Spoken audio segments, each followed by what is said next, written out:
Vought Tower's 99th floor hummed with the sterile efficiency of a corporation that had perfected the business model of selling gods to a species desperate to worship anything.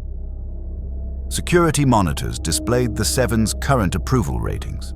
Homelander at 73% and climbing despite the Compound V scandal, while marketing executives debated whether authentically flawed or relatable superhuman tested better with focus groups. The overnight cleaning crew polished marble floors that cost more than most Americans earned in a lifetime, maintaining the illusion that power this concentrated could somehow remain clean. The quantum breach opened without warning.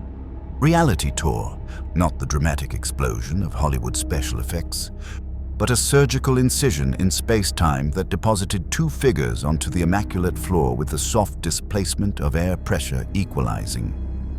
One wore a form-fitting suit of deep purple and black, twin .45 automatics holstered at his sides, a skull emblem gleaming on his chest. The other's silhouette was unmistakable even from a different timeline. The pointed ears and red bat symbol of Gotham's protector, though this suit incorporated sleek lines and technology that wouldn't exist for decades. Kit Walker Jr., the 24th Phantom, assessed their surroundings with the tactical precision of a man whose family had spent 4 centuries fighting evil. Terry McGinnis activated his cowl's HUD, scanning the tower's architecture and security systems with growing unease. "Tell me that's not what I think it is," Terry muttered, his suit's sensors identifying the building's corporate signature. Kit's eyes, hidden behind the Phantom's traditional mask, tracked security camera positions. "You're thinking evil megacorporation that makes Maximum Inca look like a charity organization. Then yes. Vought International. They manufacture superheroes." "They what?" "Compound V. Injectable serum creates superpowers." Kit's voice carried the flat tone of someone who'd seen too many corporate atrocities to be shocked anymore. "Public just found out it's not genetic. Every superhero in America is a Vought product." Terry's jaw clenched beneath his mask. In Neo-Gotham, Wayne Powers had tried controlling the city through economic leverage and technology. This was something worse. A corporation that had convinced an entire nation to worship its employees as divine saviors. The security doors burst open. Vought tactical teams poured through, weapons raised, not the lethal kind, Kit noted, but containment tech. They wanted prisoners, not corpses. Smart, you couldn't reverse engineer dead men's technology. "Hands visible, on your knees, now!" Kit's hands moved to his holsters with practiced ease. Terry's suit powered up, wings extending slightly. They'd fought together long enough in the spaces between dimensions, a temporary partnership that had become something more solid, to not need words. "We're not here to fight," Kit said, voice carrying the Phantom's legendary authority. 4 centuries of the ghost who walks had taught his predecessors how to make men hesitate with nothing but presence. It didn't work on corporate security. They had quotas. The fight lasted 18 seconds. Kit's .45s fired non-lethal rounds, concussive ammunition that dropped 3 guards without permanent damage. Terry moved like liquid shadow, suit's enhanced strength letting him disarm and incapacitate with precise strikes Bruce Wayne had drilled into him through 1,000 training sessions. They weren't trying to hurt anyone. Not yet. Not until they understood what Vought actually was. But understanding came quickly when the elevator doors opened and Homelander stepped out. Terry had fought supervillains, Blight's radiation powers, Inqua's shape-shifting, Shriek's sonic attacks. Nothing had prepared him for the absolute wrongness radiating from the man floating 3 inches off the ground in an American flag costume. Smile stretched too wide, eyes glowing faintly with barely restrained power. "Well, well," Homelander said, voice carrying that artificial cheerfulness every PR team in history had tried to manufacture. "New heroes in town and nobody thought to introduce themselves. That's just rude." Kit's hand stayed near his holster. The Phantom knew predators. This wasn't a man in a costume. This was apex violence wrapped in patriotic marketing. And the worst part was the way the security guards relaxed like abused dogs when their master arrived. "We're not heroes," Terry said carefully. Batman had taught him to assess threats. Every instinct screamed that this man could kill them both before they could blink. Homelander's smile widened. "Not heroes? Buddy, you're wearing capes and masks. That's trademarked." He drifted closer, X-ray vision activating. Kit could see the faint blue glow scanning their bodies. Technology, weapons. Interesting. No compound V signatures. "So, what are you? Terminally stupid vigilantes with expensive toys?" "We're looking for a way home," Kit said evenly. The Phantom never showed fear. "Interdimensional breach. Not your concern." "Everything's my concern." Homelander landed, boots touching marble with deliberate weight. "I'm Homelander, America's hero, the Seven's leader, and you just broke into my building wearing unauthorized superhero costumes with military-grade technology that Vought R&D would very much like to examine." Through his cowl's audio filters, Terry heard elevated heart rate, increased adrenaline. Homelander wasn't calm, he was excited. Predator cornering new prey. "So here's what's going to happen," Homelander continued, circling them like a shark. "You're going to come with me. We'll have a conversation with some very smart people who'll figure out where you came from and how your tech works. Then we'll decide if you're assets or threats, and if you're thinking about fighting." His eyes flared red. Heat vision scorched the floor between them, melting marble like butter. "Just remember, I can cut you in half before you finish blinking." Kit and Terry exchanged a glance. They'd come from futures where corporations controlled everything, where vigilantes fought in shadows against overwhelming power. But this universe had perfected something darker. It had made its oppressors into celebrities and convinced the public to worship their own subjugation. They'd fought Maximum Inc. They'd battled Wayne Power's corruption. But Vought International and its flagship monster represented something neither had encountered: evil with a 73% approval rating. If you want to see more characters enter different universes, smash that subscribe button and drop the name of a character in the universe you'd want to see them in down in the comments below. Fucking diabolical. Terry's suit systems catalogued every possible escape route. Kit's tactical assessment calculated odds. Both reached the same conclusion. Survival meant cooperation. For now. "We'll talk," Kit said. Homelander's smile turned genuine. Smart boys.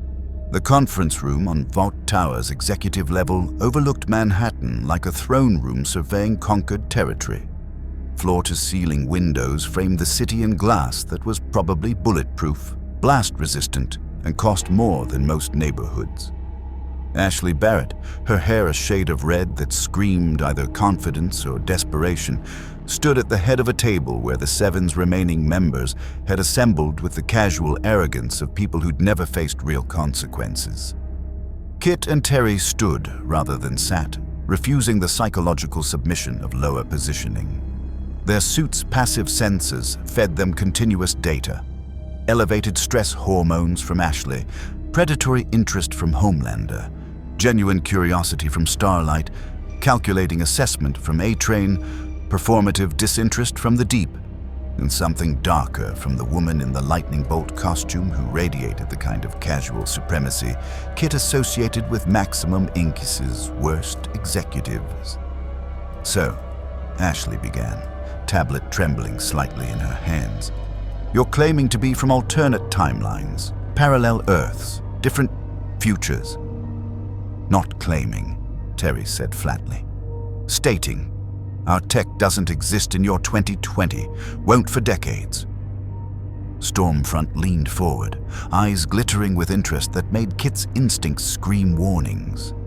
Decades of advancement, military applications, energy systems.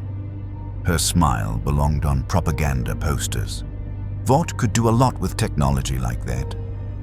Vought can't have it. Kit replied. The Phantom had dealt with corporate acquisition attempts for generations. We're not interested in contracts, partnerships, or having our equipment reverse-engineered. Homelander laughed, not the PR-friendly chuckle from his commercials, but something sharp and genuine. You think you have a choice? Ashley, explain property law to our guests.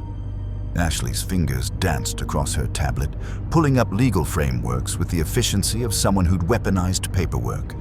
Any technology brought into U.S. airspace without proper patents, licensing, or corporate sponsorship falls under bullshit corporate overreach designed to let Vought steal anything it wants, Terry interrupted. Bruce had taught him to recognize legal intimidation. We're not stupid. No, Starlight said quietly. But you're trapped. Her voice carried something different from the others. Actual concern beneath the superhero veneer. Look, I get it. You're heroes from somewhere else. But this isn't your world. Vought owns superhero imagery, technology, and public perception. They'll bury you in lawsuits or we'll bury you, Homelander said pleasantly. I can do that, literally, very deep. Nobody would find anything. The threat hung in air-conditioned silence. Kit's hand stayed casually near his holster. Not aggressive, just ready. Terry's suit remained in standby mode, power reserves at 94%. They could fight. Question was whether they could win. A train shifted uncomfortably, leg bouncing with residual speed addict energy. Look, man, just sign the papers. Vought takes care of you. Money, fame, protection. It's not a bad deal. It's a leash, Kit said. We've both fought corporations that tried buying loyalty. Always the same play. Offer everything you want, then own everything you are. Stormfront's expression hardened. You talk like Vought's the villain here. We're heroes. We save people. The world worships us because we've earned it. Terry's laugh was bitter. You've earned nothing. I've accessed your building's databases during the 30 seconds Homelander gave his speech. Compound V trials, dead children, experimental subjects, cover-ups. His cowl's HUD displayed files he'd already copied. You're not heroes. You're corporate mascots with body counts. The temperature in the room dropped 10 degrees. Homelander rose from his chair with the deliberate slowness of a man who'd learned that anticipation terrified people more than speed. Careful, he said softly. I've lasered people for less. Then do it, Terry challenged, teenage recklessness overriding tactical sense. Prove everything I just said about you being a monster in a flag costume. Kit tensed. This was escalating wrong. The Phantom knew when to push and when to survive. Terry was young, angry, and facing down something his Gotham experience hadn't prepared him for, a supervillain the public loved. Starlight stood. Stop. Everyone just stop. She looked at Kit and Terry with something approaching desperation. You're right. About all of it. Vaught's done terrible things, but fighting Homelander gets you killed and you seem like decent guys who don't deserve that. Annie, Ashley warned. No. Starlight, Annie, met Homelander's glare without flinching. They're not wrong, and threatening to murder them in a corporate conference room is exactly why people are starting to see through Vaught's bullshit. Homelander's jaw clenched. His relationship with Starlight was clearly complicated, obsession mixed with genuine frustration that someone might not worship him. Fine, we'll play nice. He turned to Kit and Terry. Here's the deal. You work for Vought, consulting basis. We figure out your tech, you help with some projects. In exchange, we don't have you disappeared and don't seize your equipment as unlicensed military assets. And if we refuse? Kit asked. Then I throw you off this building and tell CNN you are terrorists. Homelander's smile returned. Who do you think they'll believe? America's greatest hero, or two masked lunatics with no ID, no records, and no proof they're from anywhere but a mental institution? The choice wasn't really a choice. Kit and Terry both recognized the play. Accept terms now, find leverage later. The Phantom had spent centuries fighting from positions of temporary weakness. Batman had taught Terry that sometimes you let the villain think he'd won while you planned the real move. Consulting? Kit said carefully. Limited term, no contracts beyond information exchange. And we keep our gear, Terry added. Non-negotiable. Ashley typed frantically. I can draft something. 30-day consulting agreement, renewable, with technology partnership clauses that we'll read very carefully before signing anything. Kit finished. Homelander clapped once. PR smile locked in place. Fantastic. Welcome to Vought International. Ashley, get them set up. Temporary housing, security clearances, the works. He drifted toward the door, then paused. Oh, and boys, don't think about running. I can hear your heartbeats from anywhere in the city. You're mine now. The door closed behind the seven with the finality of a cage locking. Ashley exhaled slowly, composure cracking. You just made a deal with the devil, she muttered. We've fought devils before, Terry said. Not like Homelander. Starlight remained, arms crossed. He's not a supervillain you can outsmart and send to Arkham. He's a god with mommy issues and no conscience, and now you're on his radar. Kit studied her, the only person in the room who'd shown anything approaching genuine humanity. You're different from them. I used to think I could change things from inside. Her laugh was hollow. Now I'm just trying to survive long enough to matter, like you two are about to learn. Through the windows, Manhattan sparkled with afternoon light. Millions of people going about their lives convinced that the Seven protected them. Kit thought of Metropia, the city-state maximum Inca had nearly destroyed. Terry thought of Neo-Gotham's corporate dystopia. This world had perfected what their futures had merely attempted. Complete corporate control disguised as heroism. And they'd just agreed to work for it. The temporary housing Vought provided was a penthouse apartment in Tribeca that cost more per month than most Americans earned in a year. All sleek surfaces, modern art that probably doubled as surveillance equipment, and windows offering views of a city that had no idea its heroes were manufactured products. Kit swept the rooms for bugs with equipment from his belt, while Terry's suit ran electromagnetic spectrum analysis. They found 17 listening devices, 9 hidden cameras, and 3 experimental monitoring systems even Bruce Wayne's paranoia hadn't anticipated. They left everything in place. Let Vought think they were naive. We need information, Kit said, examining the apartment's secure network terminal. Real information, not what Vought feeds the public. Terry was already at the window, cowl retracted, watching the city below. 20 years old, and he looked 40 in the harsh LED lighting. Batman's legacy aged you fast. I copied their surface-level files during the confrontation. Compound V, experimental trials, cover-ups, but it's sanitized corporate data. We need the real dirt. Then we need to talk to someone who hates Vought as much as we're starting to. The knock on the door came precisely when Kit's tactical instincts expected it. 3 hours after their meeting, long enough for Vought's internal debate about how to handle them, short enough to maintain psychological pressure. He opened it to find a man who looked like violence had been his primary language for decades. Scarred face, coat that had seen better years, and eyes that assessed them both with the calculating precision of someone who'd survived by assuming everyone was a threat until proven otherwise. Evening, gents, the man said in a thick Cockney accent that belonged in a different century. Name's Billy Butcher, and you two just fucked yourselves proper by signing with Vought. Kit's hand moved instinctively toward his holster. Terry's suit began cycling up. Butcher noticed both reactions and grinned like a shark. Easy now. I ain't here for a scrap.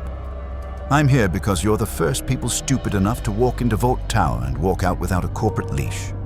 Well, not entirely without one, but still. He pushed past them into the apartment without invitation, scanning for surveillance with practiced efficiency. 17 bugs, 9 cameras. 3 of them new experimental shite Frenchie would love to dissect. You found them all, smart boys. How did you get past Vought security? Terry demanded. I know a bloke who knows a bird who owed me a favor. Plus, Vought security's focused on keeping supes in, not keeping proper bastards like me out. Butcher settled into an expensive chair with the casual disrespect of someone who'd made defiance his entire personality. Now, I've done my homework on you two. Or tried to. You don't exist.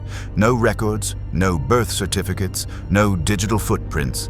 That tells me either you're ghosts, which is bollocks, or you're from somewhere Vought can't track. And that makes you interesting? Kit remained standing, tactical positioning maintained. What do you want? Same thing you want. To fuck Vought right in their corporate arsehole. Butcher's grin widened. See, I run a little operation. Me and some mates. We call ourselves the Boys. Our job is simple. Keep supes in line when they get too big for their capes, which is constantly, by the way. You fight superheroes, Terry said flatly. We fight cunts in costumes who think powers make them gods. Big difference. Butcher leaned forward, intensity replacing casual mockery. I saw your little show earlier. Homelander threatening to laser you, Stormfront eyeing your tech like it's Christmas morning, Ashley pissing herself trying to find a legal way to own you. Classic Vought play. They'll drain you dry, steal everything useful, then dispose of the remains. And you're offering an alternative, Kit asked. I'm offering the truth. Butcher pulled out a tablet. Ancient model, probably scrubbed 3 times, and displayed images that made Terry's stomach turn. Children with powers tearing themselves apart from the inside. Compound V-test subjects whose transformations had gone catastrophically wrong. Cover-up after cover-up. Bodies buried under legal settlements and NDAs. This is what Vought does. What they've always done. Your Compound V? They tested it on babies. Orphans mostly. Ones nobody'd miss. Thousands dead before they perfected the formula. Kit had seen Maximum Inc.'s atrocities. Ecological devastation, human experimentation, corporate warfare. But something about the systematic nature of Vaught's evil, the cheerful PR campaigns built on mass graves, struck differently. Why tell us this? Terry asked. What do you get? Leverage, Butcher said simply. You two have tech that could make a difference. Stealth capabilities, enhanced sensors, weapons that work on supes, and more importantly, you're not in Vaught's system yet. Not really. You signed papers, but you ain't been broken in. Still got that heroic idealism stinking up your moral compass. He stood, coat rustling. I need people who can go places my crew can't. Who can fight supes without pissing themselves. And in exchange, I'll teach you how to survive in a world where the heroes are monsters and the monsters run everything. You want us to spy for you? Kit said. I want you to not be Vaught's lapdogs. Big difference. Butcher headed for the door, then paused. Oh, and one more thing. That apartment you're standing in. Vaught's listening to every word. Probably scrambling a response team right now. So you've got maybe 10 minutes to decide if you're company men or if you want to actually do something that matters. He left the door open behind him. Kit and Terry looked at each other. The Phantom and Batman beyond. 2 vigilantes from futures where corporate control had reached dystopian heights, now trapped in a present where it had achieved something worse. Complete public acceptance. He's not wrong, Terry said quietly. About Vought, about what they'll do to us. He's also a killer, Kit replied. I read people. That man's got a body count that'd make Maximum Inc.'s enforcers look like amateurs. So do we. Everyone who's worn your mask, every person Batman's put down. We just call it justice. Is it? When we kill. The question hung between them. 2 young men trained by legends to fight evil, now facing a world where evil had won so completely it sold action figures of itself. Through the apartment's hidden cameras, Vaught's surveillance team watched and recorded. In a control room 3 floors down, analysts flagged Butcher's appearance and initiated containment protocols. Ashley received an alert and began drafting termination documents for 2 consultants who'd lasted less than 4 hours before being approached by terrorists.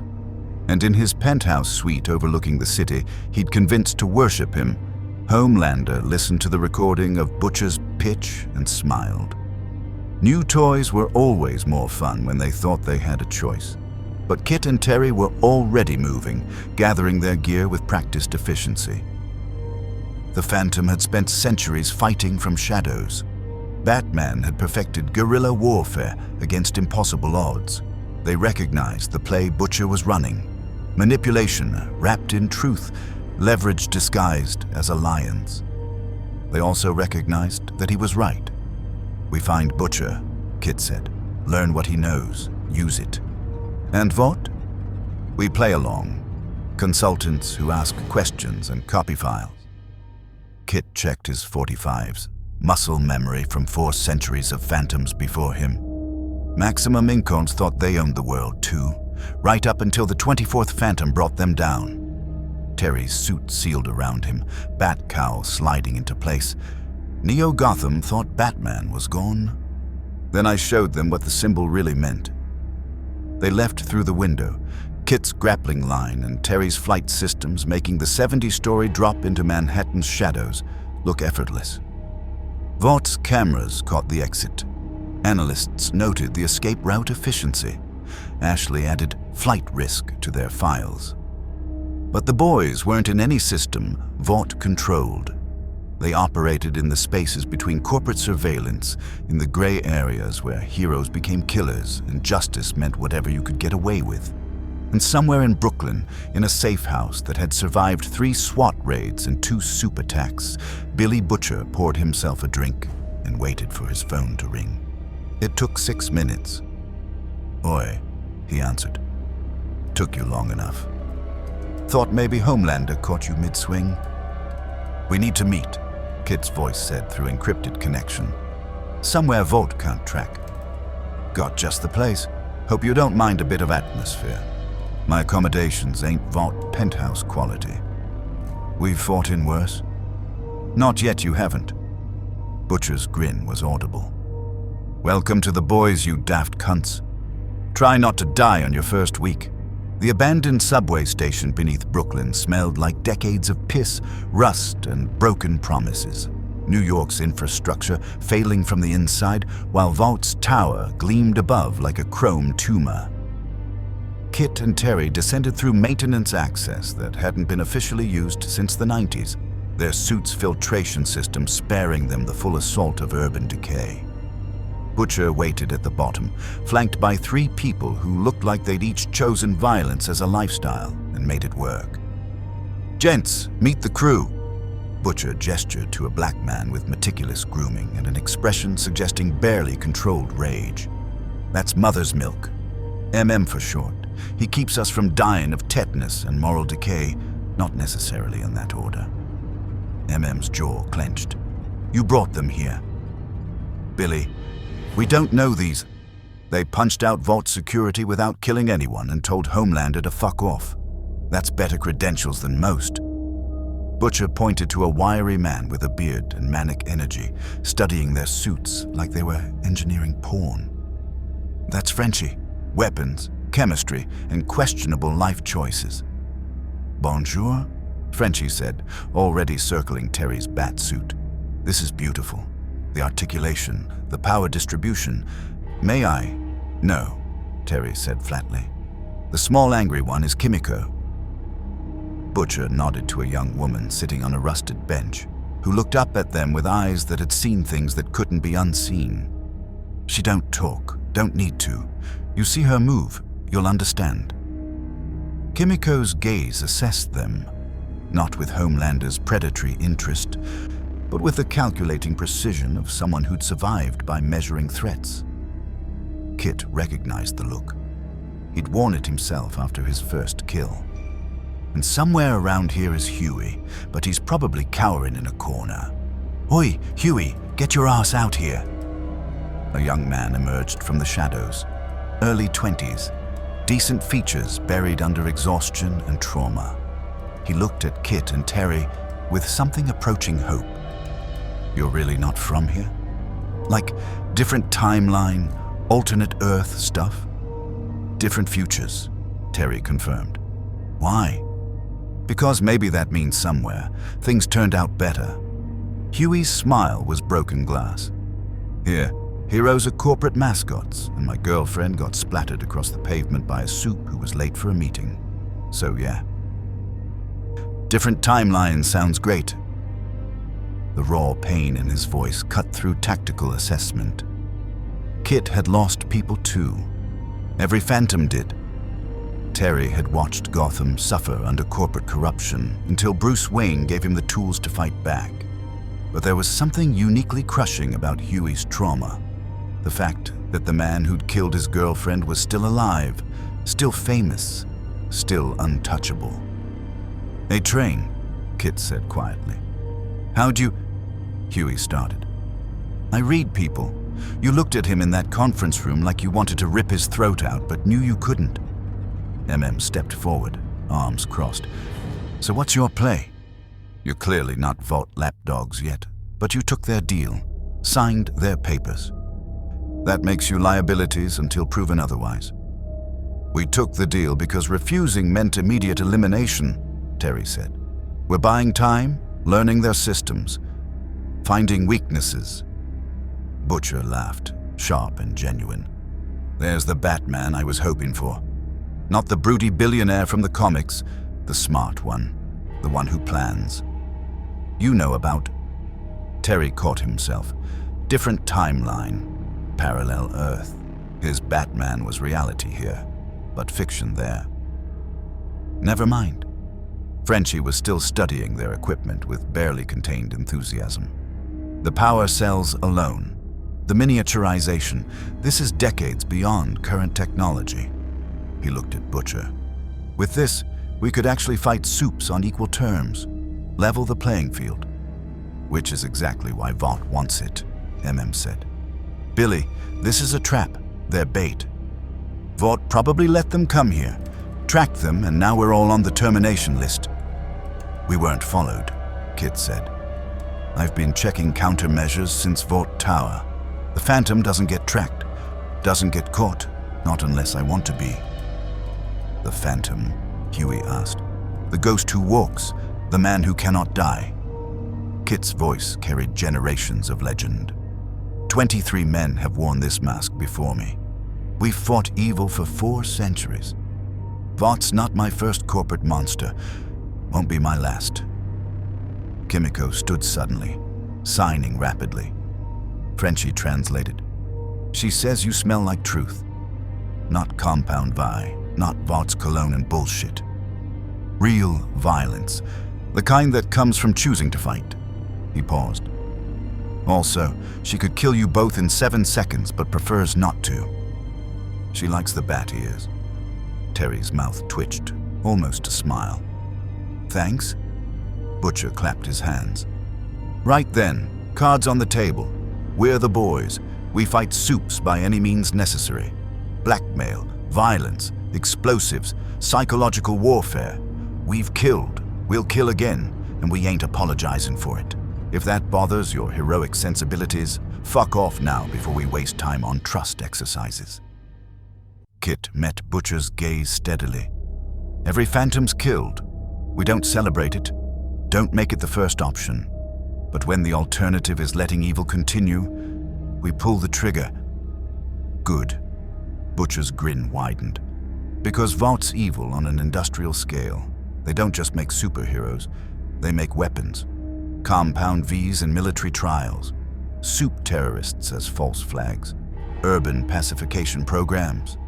And at the top of it all is Homelander, a narcissistic psychopath one bad day from lasering a city block because someone didn't applaud loud enough. We met him," Terry said. "Noticed the psychosis. pulled out files, actual paper off any network Vought could hack. Here's what we know. Homelander was raised in a lab. No parents, no socialization, just scientists testing how far they could push compound V enhancement. They made him into a god, then acted surprised when he turned out to be a monster.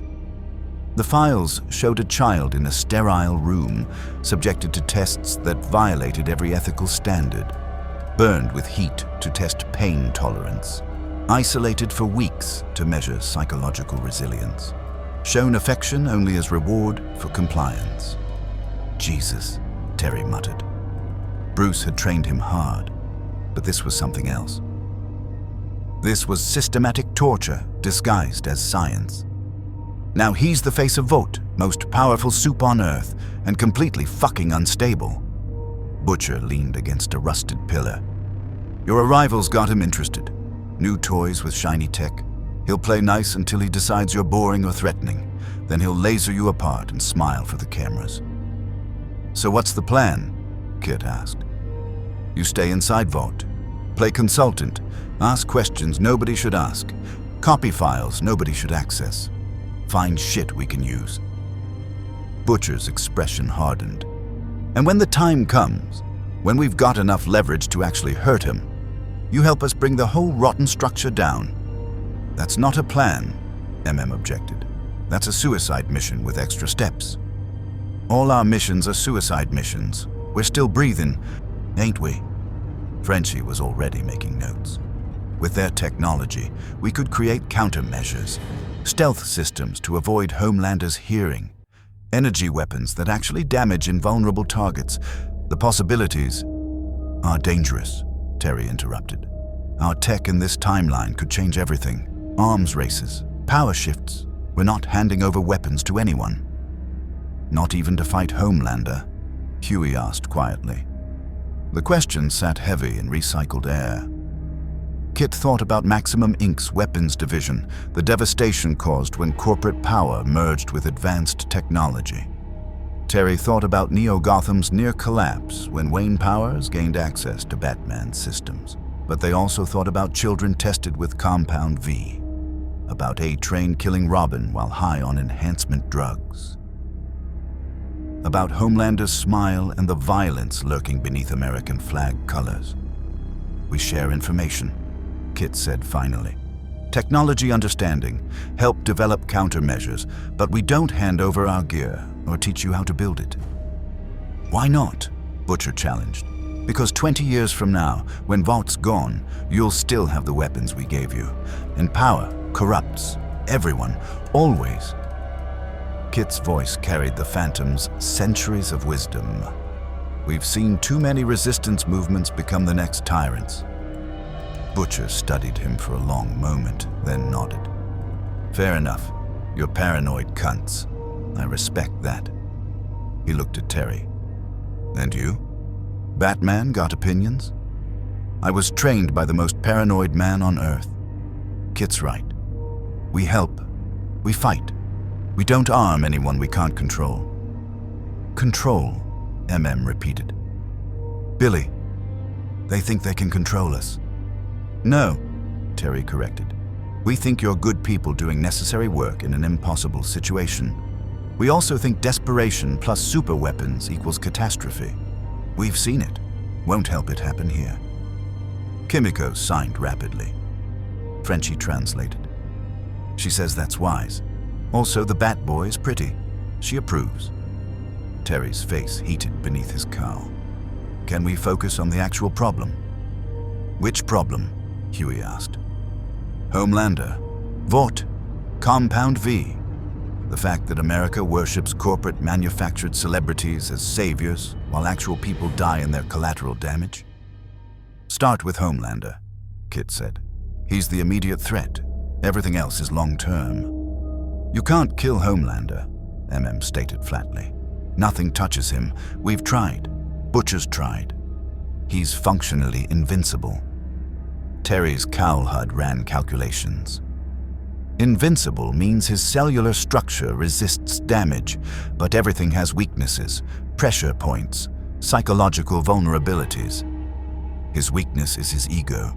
Starlight's voice came from the tunnel entrance, making everyone spin toward threats. She emerged with hands raised, civilian clothes replacing her Seven costume.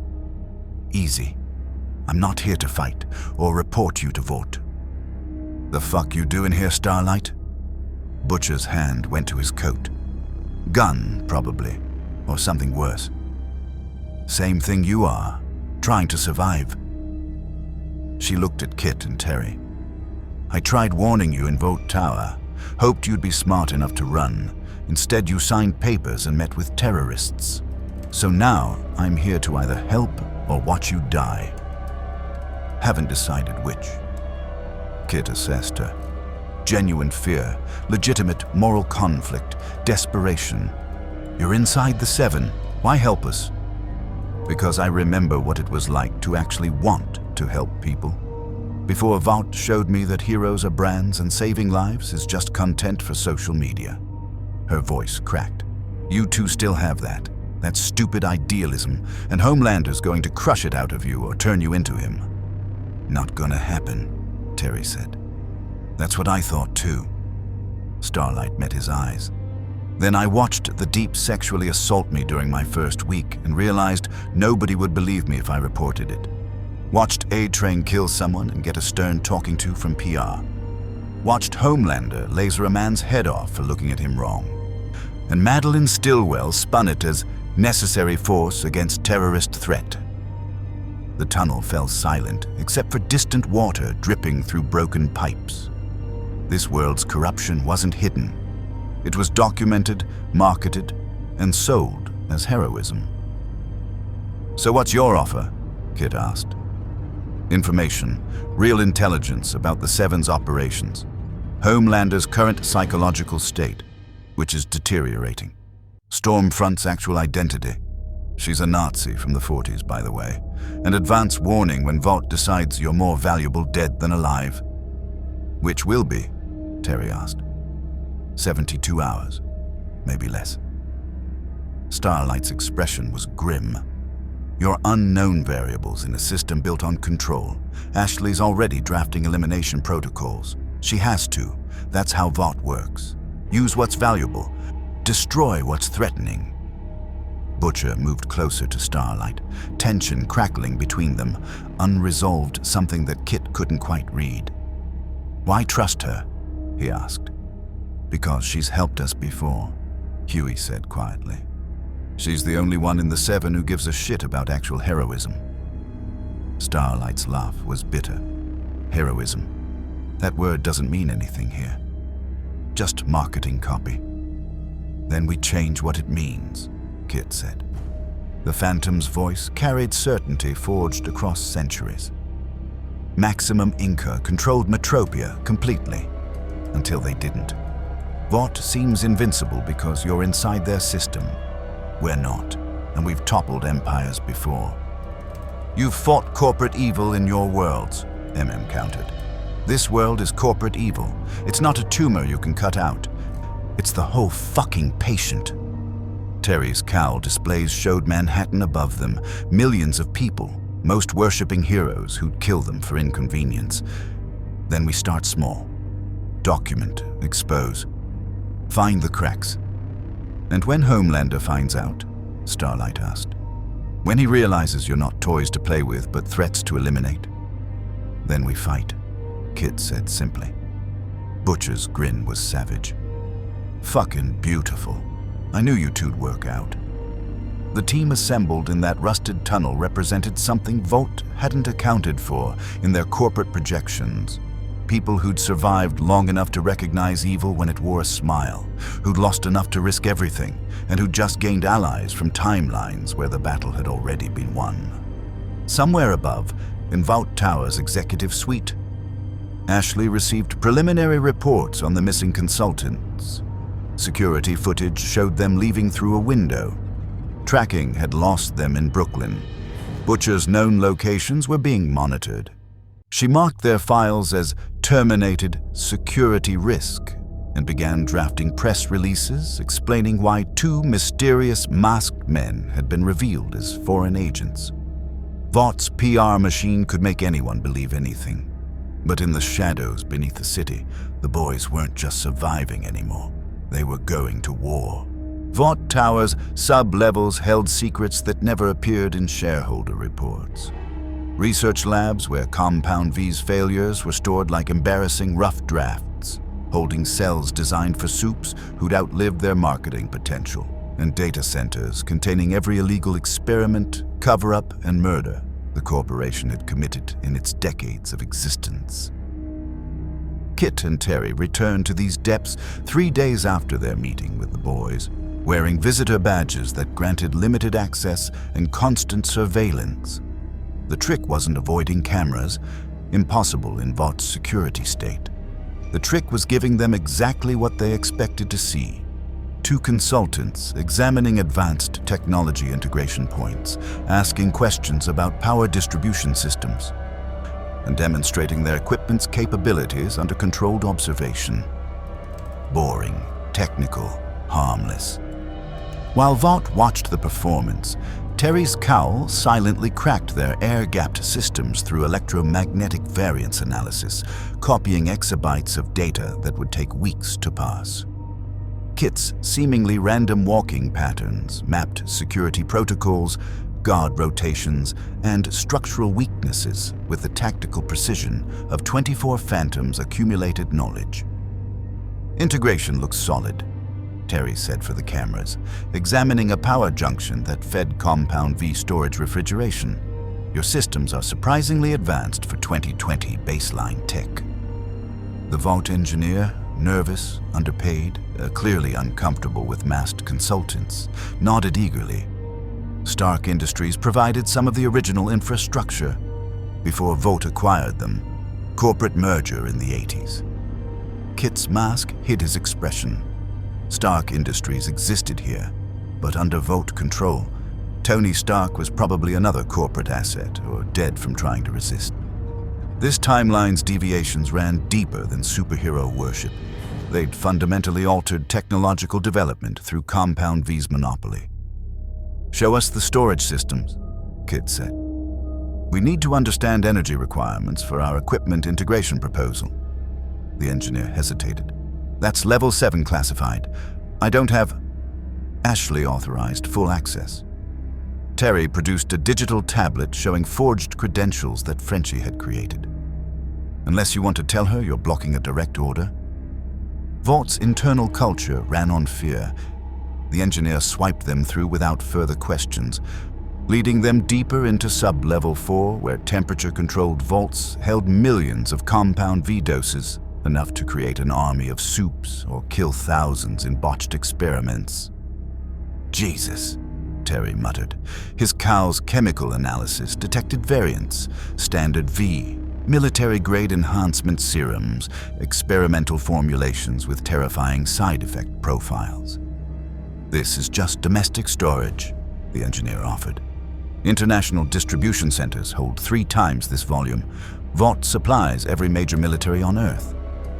Kit stopped in front of a vault labeled V24 Experimental, the temporary Compound V that Butcher and Huey had used.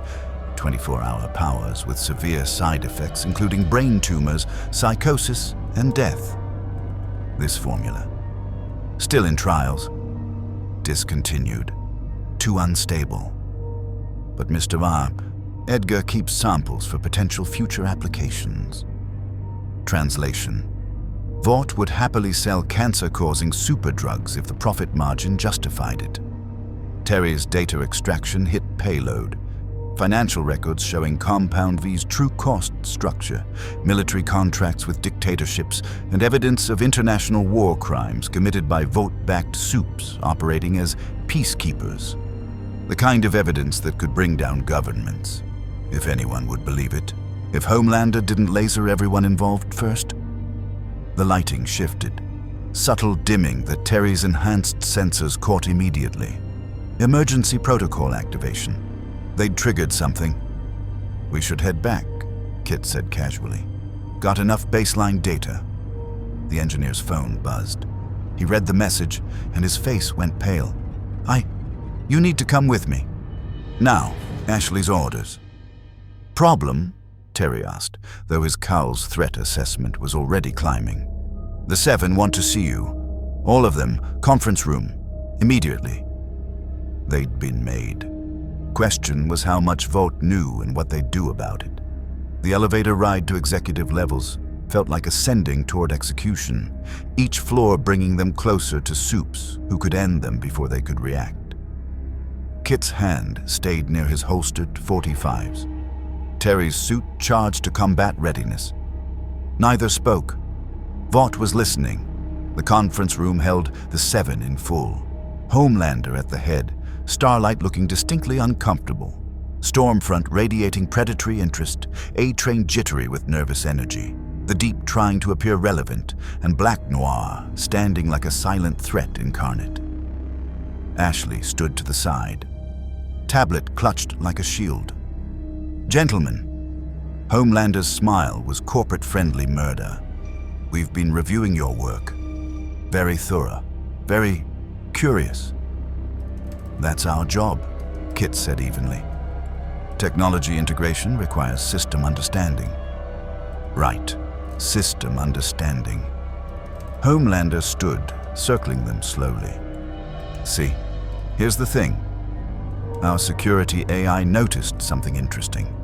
Your equipment, those fancy suits and gadgets, they're emitting low-level electromagnetic pulses. Scanning frequencies, like you're not just examining our systems, but copying them." Terry kept his voice neutral. "Passive sensor suites. Standard protocol for threat assessment in unknown environments." "Threat assessment," Stormfront repeated, her accent carrying old-world certainty. "You're assessing us as threats?" "We assess everything as potential threats," Kit replied. "We've survived by not trusting anyone." "Smart," A-Train muttered. "Paranoid, but smart." Homelander's eyes flashed red, not laser activation, just warning. "Here's my problem.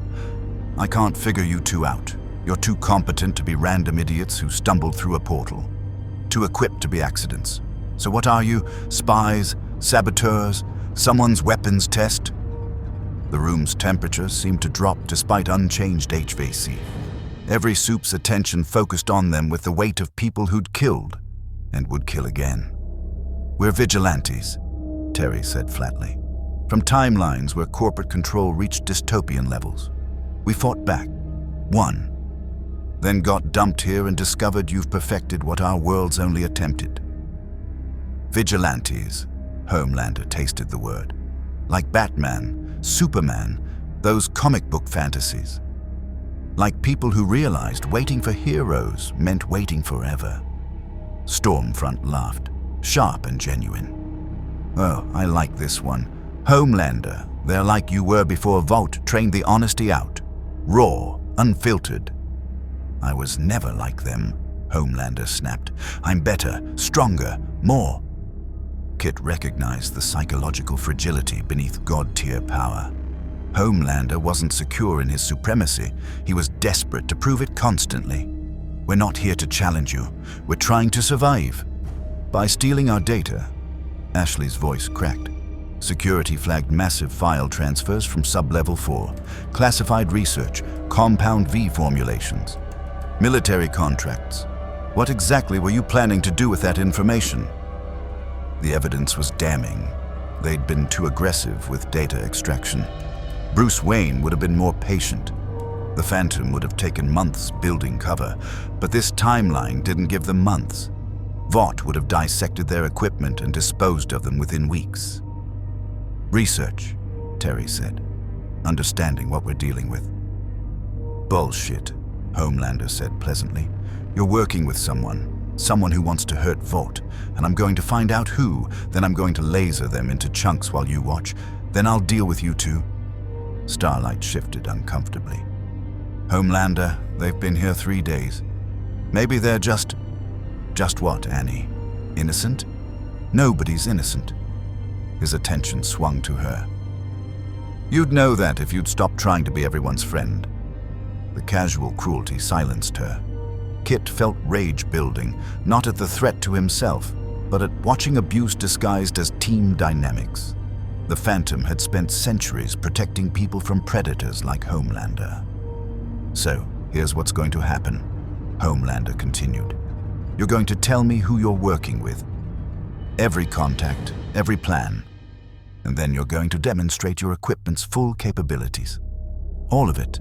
Every weapon, every system, every trick. Or...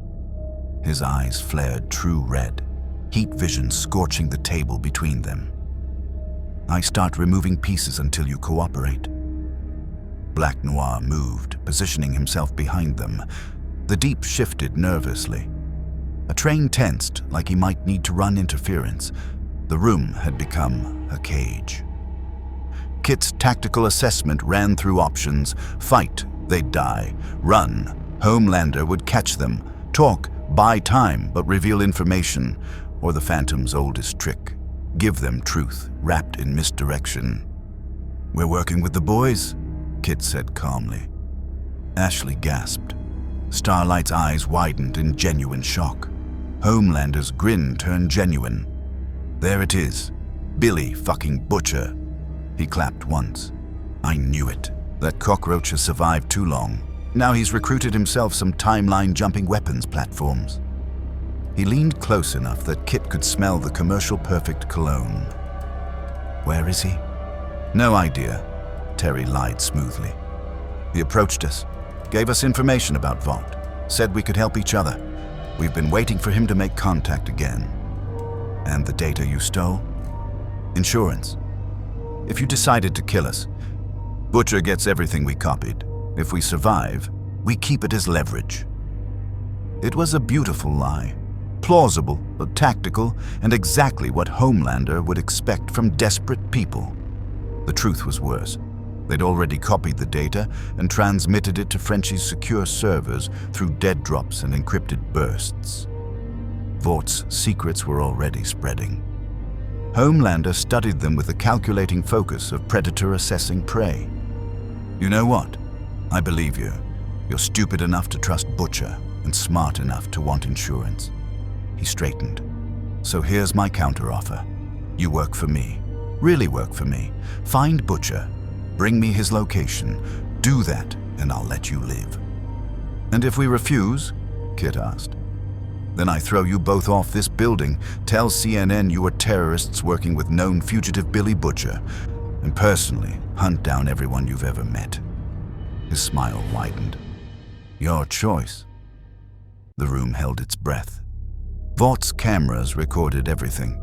Somewhere in security monitoring, analysts flagged this conversation for executive review and media spin preparation. Terry glanced at Kit. The Phantom's mask revealed nothing, but 20 years of partnership had taught Terry to read body language. They were thinking the same thing. Accept the deal, use it as cover, and turn Homelander's demand into their own leverage. We'll find Butcher, Kit said. Excellent. Homelander's mood shifted instantly, mercurial, unstable, dangerous. Ashley, give them whatever resources they need. Full access, full support, and get me hourly updates on their progress. But sir, Ashley protested weakly, if they're compromised, they are compromised. That's the point. Let them run, see where they go, who they contact. His grin was savage. Then I'll burn down everyone involved. They were dismissed with waves and threats. The elevator descended in silence, carrying 2 vigilantes who'd just agreed to betray an ally to survive. Or had they? He's going to follow us, Terry said quietly once they were clear of obvious surveillance. Let him, Kit replied. The Phantom's been hunted by worse. We lead him nowhere useful. Feed him false trails, make him think he's winning. While actually doing what? What we always do. Find the truth. Expose it. Make sure when this ends, Vought burns. The elevator doors opened to ground level where Manhattan's crowds flowed past Vought Tower with the casual ignorance of people who'd never realized their heroes were monsters. Kit and Terry stepped into that flow, 2 more masked figures in a city that had learned not to ask questions about people in costumes. Behind them, 70 floors up, Homelander watched their departure through telescopic vision and smiled. Let them run. Let them scheme. He was a god, and gods didn't chase mice. They set traps and watched them snap. Stormfront found them in the Vought training facility at 3 a.m., when most supes were either sleeping off cocaine binges or maintaining their social media presence. Kit was running combat simulations against holographic opponents. Maximum Incochan enforcers rendered from his suit's memory, while Terry pushed his batsuit through aerial maneuvers that Bruce Wayne's original design had never intended. Neither noticed her approach until she spoke, voice carrying that peculiar mix of old-world authority and modern media polish. Impressive. Most consultants spend their nights sleeping or fucking their way through Vought's talent pool. She drifted closer, electricity crackling faintly around her fingers. You two actually train like soldiers. Kit's hand moved toward his holster instinctively. Terry landed, suit systems tracking her electrical field. Dangerous, unpredictable, capable of channeling enough voltage to fry their equipment if she chose. Couldn't sleep, Kit said neutrally. New timeline, new threats. We adapt. Smart. Stormfront's smile reminded him of Maximum Inquez's executives right before they ordered mass executions. I've been reviewing your equipment specifications, the preliminary scans Homelander authorized. Your technology is remarkable. Decades beyond anything Vought's R&D has produced. We're not selling, Terry said flatly. I'm not buying. I'm recruiting. She gestured, and the training facility's lights dimmed. Her doing, electricity manipulation giving her control over systems. Intimidation through casual power display. See, Homelander thinks you're useful idiots he can manipulate. Ashley thinks you're security risks to be eliminated. But I see something different. Potential. For what? Kit asked, though he already suspected. The Phantom had encountered enough fascists to recognize the ideology beneath charismatic presentation. For the future. Real future. Not Vaught's corporate diversity horseshit. Stormfront's accent shifted slightly. Less modern American, more pre-war German. Homelander's powerful but unfocused. Madeline tried controlling him with sex and mommy issues. Stan Edgar uses corporate leverage. Neither understands that real power requires vision, purpose. Terry's cowl recorded everything, flagging speech patterns that matched historical Nazi propaganda. And you have this vision? I've had 80 years to refine it. Her smile widened at their recognition. Yes, I'm that Stormfront. Liberty before the rebrand. Born 1919, given Compound 5 by Frederick Vought himself, the original Nazi scientist who founded this lovely company. We were going to create the master race before America got squeamish about eugenics and made us hide our methods. Kit had read about Nazi super soldier experiments. The Phantom's archives contained reports from the original Ghost Who Walks who'd fought them during World War II. But hearing it stated so casually, no shame, no remorse, just matter-of-fact supremacy, made his trigger finger itch. Why tell us this? Terry asked. Because you're not from here. Not bound by this timeline's pathetic moral relativism. Stormfront circled them like a shark. Your technology could give Vought, give me the tools to finally implement the vision Frederick had. Compound, VAV-enhanced supes are powerful, but unstable. Your equipment suggests precision, control, military applications that don't require genetic lottery or childhood trauma. You want our tech to create super soldiers? Kit said. I want your tech to create the right kind of soldiers. Strong, loyal, pure. Her eyes glittered with zealot certainty. Homelander thinks he's a god, but he's just a lab rat with delusions. You too? You chose this. Built yourselves into weapons. That's real power. That's what the future needs. Terry felt sick beneath his cowl.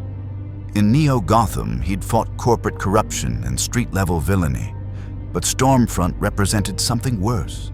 Evil that had survived generations by adapting its presentation while maintaining its core ideology. She wasn't some cartoon Nazi. She was smart, patient, and currently one of the most popular supes in America.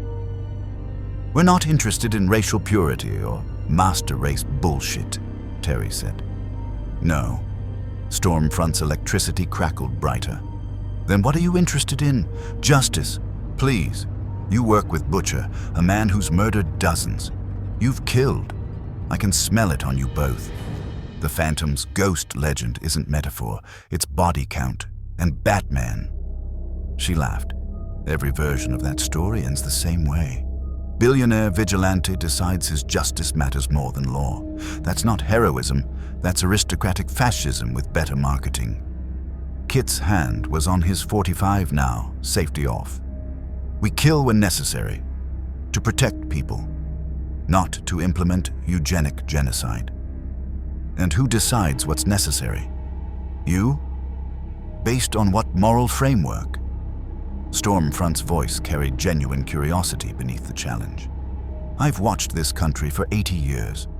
Watched it pretend everyone's equal while corporations consolidate power and the strong devour the weak. Vought isn't an aberration, it's America's logical conclusion. We just stopped pretending." "She's got a point," a new voice said from the facility entrance. Homelander drifted in, cape settling around him with calculated dramatic effect. "About the pretending anyway, though the Nazi shit's a bit much even for me." Stormfront's expression flickered. Annoyance at interruption mixed with something approaching affection. Their relationship was clearly complicated. Sexual, probably toxic. "Just having a conversation," she said smoothly. "About recruiting my consultants into your airy and wet dream." Homelander's smile was sharp. "Libby, we talked about this. The whole master race thing polls terribly with demographics we're trying to court. It's Stormfront now, and I'm discussing military applications, not ideology. Same thing with you." Homelander landed between them and the Nazi supe, territorial instinct overriding whatever alliance they'd formed. "These two are mine. I found them. I gave them their little ultimatum. You don't get to recruit them for your Fourth Reich cosplay." The tension crackled, literal electricity from Stormfront mixing with Homelander's barely contained violence. Two supes with godlike power and fundamentally unstable psychology arguing over ownership of two vigilantes who'd stumbled into their corporate dystopia. Terry activated his suit's combat protocols. Kit's fingers tightened on his .45s. Neither weapon would stop a supe, but dying wasn't the worst outcome. Becoming tools for fascism was. "We're not joining anyone," Kit stated. "Not you, not her, not Vought's corporate machine." "Yes, you are," Homelander said pleasantly. "You just haven't realized it yet. See, here's how this works. You're inside my world now, my rules, and everyone eventually becomes what I want them to be. Compliant, useful, broken, or dead," Stormfront added helpfully. "Or dead," Homelander agreed. "But that's wasteful. You two have potential. Tech we want, skills we need. So you'll work for Vought. Help us find Butcher, demonstrate your equipment's full capabilities, and eventually," his smile widened, "you'll take Compound V and join us properly. Become real heroes instead of tech-dependent wannabes." The offer was transparent manipulation. Compound V addiction would make them dependent on Vought, controllable through supply chain leverage. But the casual certainty in Homelander's voice suggested he'd done this before. Broken people into compliance through patience and overwhelming power. "Compound V kills as often as it enhances," Terry said. "We've read your research. 50% failure rate in adults." "Builds character," Homelander replied. "Besides, with your equipment integrated into enhanced bodies, you'd be unstoppable, almost as good as me." "Almost," Stormfront murmured. "But never quite." The facility's lights flickered as her power surged, subtle reminder that they were surrounded by people who could end them casually. Kit calculated odds. Terry ran combat simulations. Both reached the same conclusion. This conversation was a test. Refuse too strongly, they'd be eliminated. Accept too easily, they'd be marked as weak. "We'll consider it," Kit said carefully. "After we deliver Butcher." Smart answer. Homelander drifted toward the exit. "Come on, Libby. Let's let our consultants finish their workout. They'll need their strength." Stormfront followed, but paused at the doorway. "Think about my offer. The Reich may have fallen, but its principles were sound. Power should flow to the powerful. Everything else is weakness disguised as morality." She smiled. "You already know that. You just haven't admitted it yet." They left. Two supes whose combined power could level cities, whose ideology represented humanity's worst instincts given divine authority, whose popularity ratings suggested millions of Americans would cheer them on. The training facility's lights returned to normal. Kit and Terry stood in silence, processing the conversation's implications. "She's insane," Terry finally said. "She's patient," Kit corrected. "That's worse. Homelander's an unstable narcissist. He'll self-destruct eventually. But Stormfront? She's played the long game for 80 years. She'll outlast everyone if we don't stop her. How do we stop someone who survives by adapting? She was Liberty in the 40s. Stormfront now. She'll rebrand again if she needs to. The same way the Phantom stopped Maximum Inc. The same way Batman saved Neo Gotham." Kit checked his weapons. Muscle memory from centuries of walkers before him. "We expose the truth so completely that rebranding becomes impossible. Make her toxic. Make Vought toxic. Burn down the system that protects them. Butcher's plan. Butcher's too focused on revenge. We're focused on justice." Kit met Terry's eyes through their masks. "But yeah, for once, the terrorists got the right idea." Terry's cowl flagged incoming message. Encrypted, Frenchie's signature. He opened it, data analyzed. Stormfront's real identity confirmed. Frederick Vought Nazi connections verified. Compound V human experiments documented. Media contacts ready to publish. Awaiting your signal. F. The evidence was compiled. The truth was ready. All they needed was the right moment to detonate it in a way Vought couldn't suppress. "We're going to war with gods," Terry said quietly. "We've fought gods before," Kit replied. "They bleed like everyone else. You just need to know where to cut." Outside Vought Tower, Manhattan slept under the protection of heroes who'd murder it for ratings.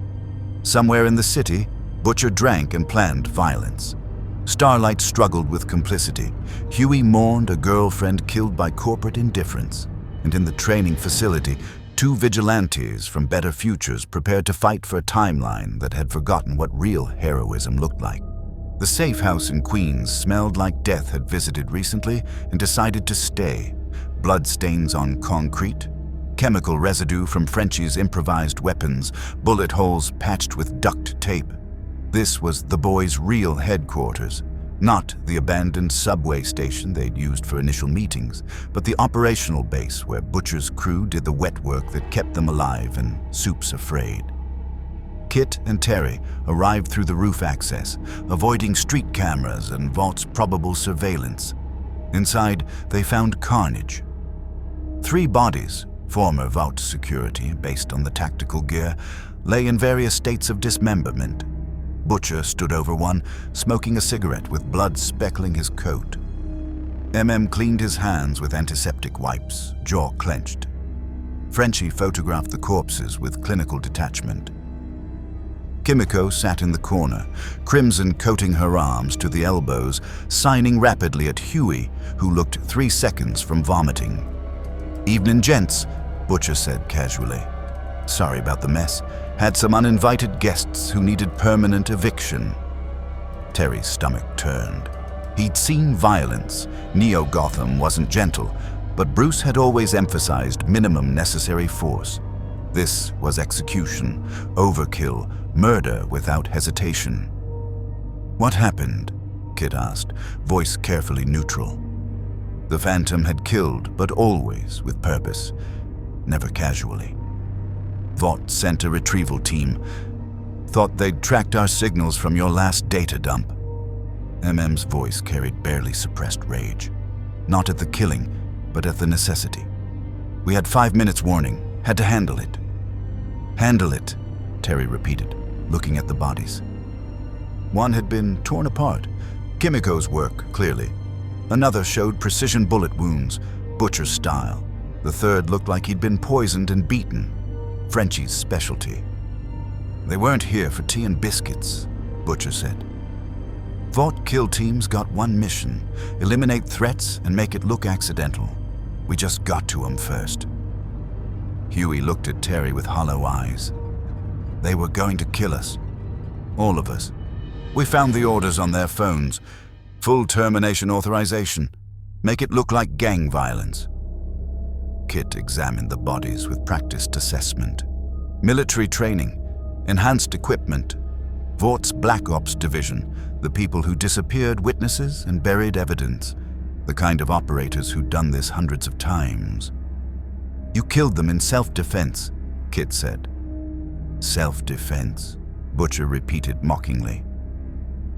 "That what the Phantom tells himself? Every man I've killed was threatening me or mine. That make it righteous? It makes it necessary. Same fucking thing in this business." Butcher ground out his cigarette on a corpse's forehead. "See, you two come from worlds with lines. Rules. Batman don't kill. The Phantom's a hero. But here, lines get you killed. Rules get civilians murdered. You want to fight Vought? You fight like they do. Dirty. Permanent. No mercy." Terry's hand curled into fist. "Bruce taught me there's always another way." "Bruce ain't here," MM said quietly. "And even if he was, this world would eat him alive. Homelander doesn't go to Arkham. He lasers the prison and everyone in it, then smiles for cameras while Vought spins it as necessary force."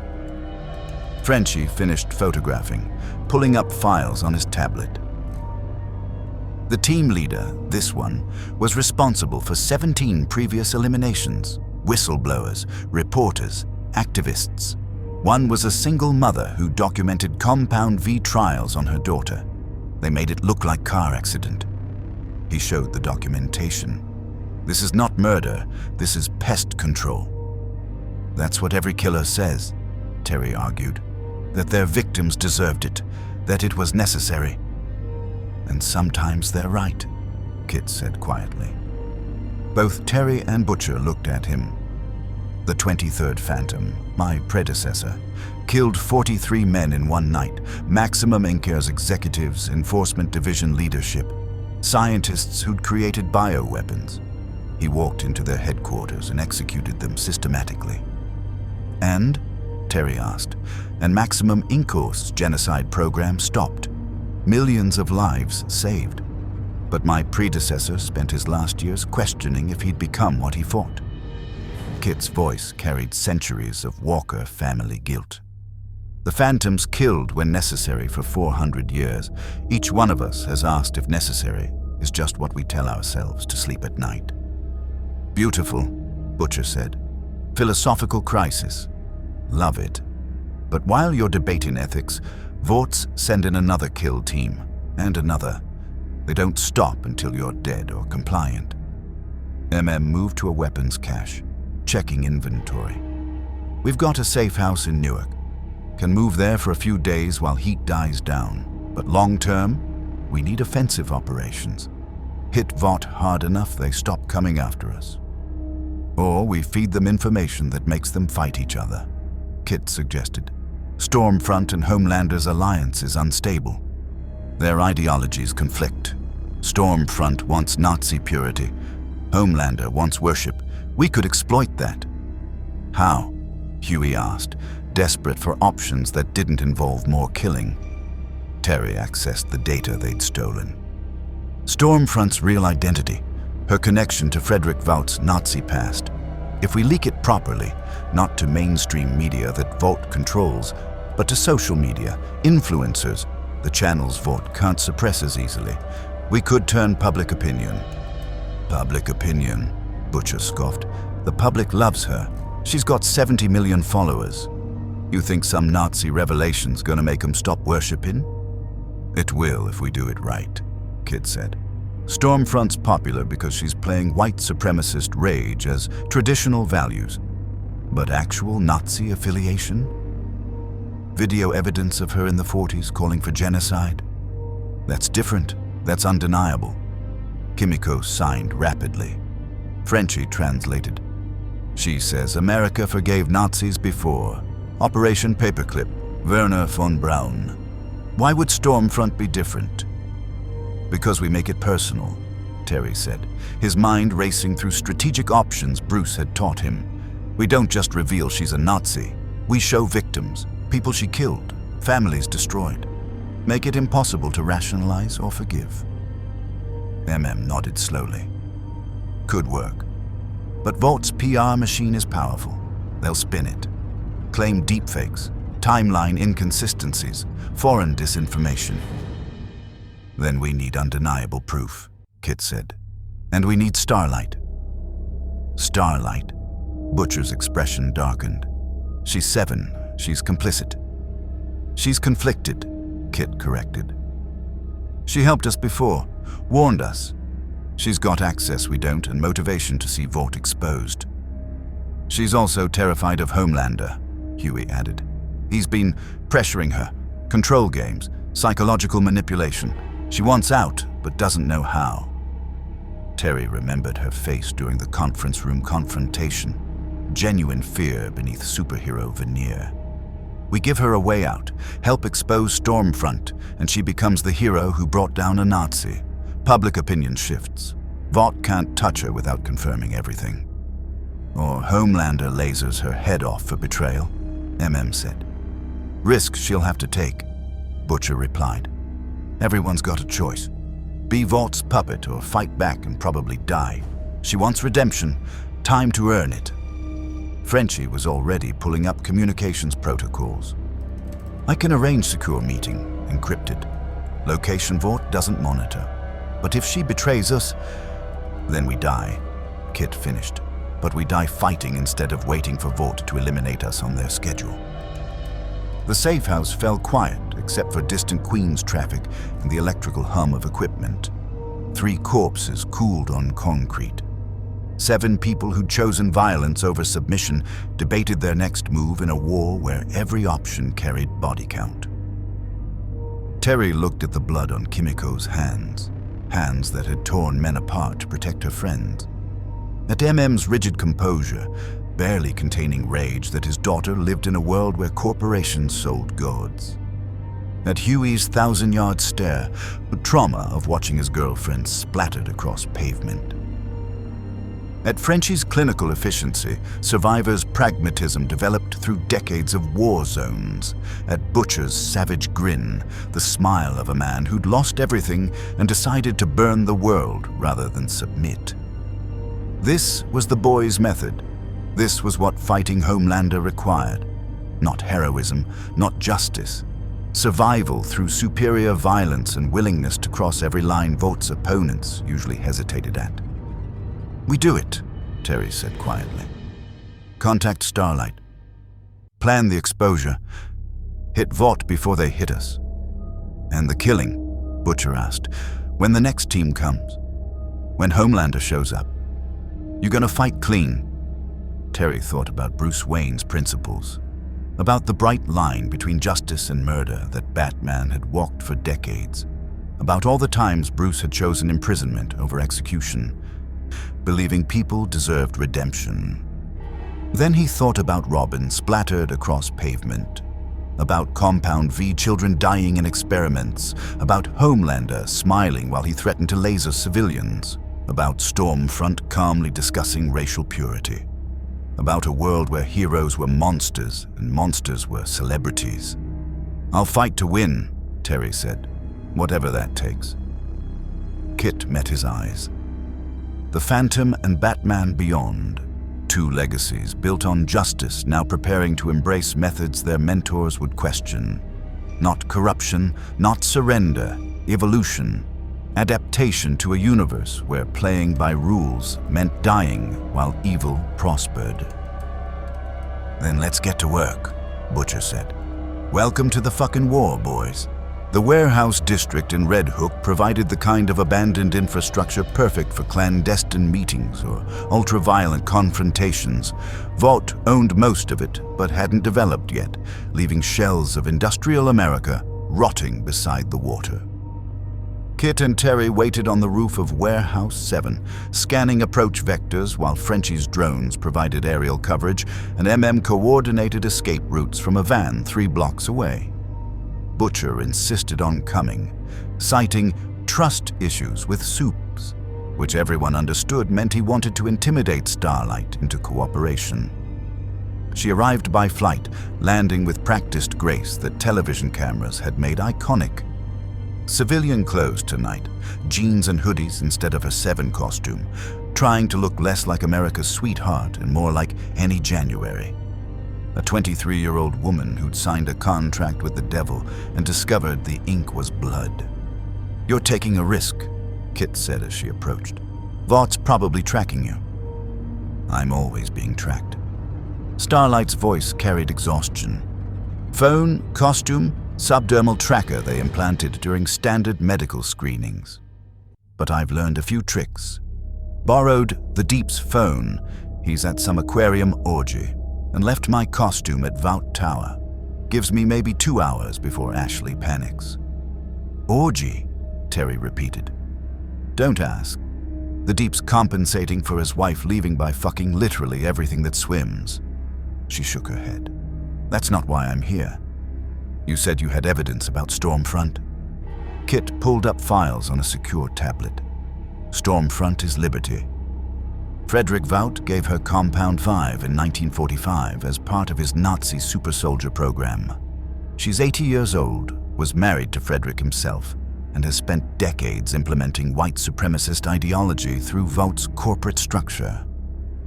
Starlight scrolled through documentation, photographs from the 1940s showing a woman in Liberty's costume standing beside Nazi officers. Chemical formulations with concentration camp testing notes, video footage of her speeches about racial purity before Vought rebranded her image. "Jesus," she whispered.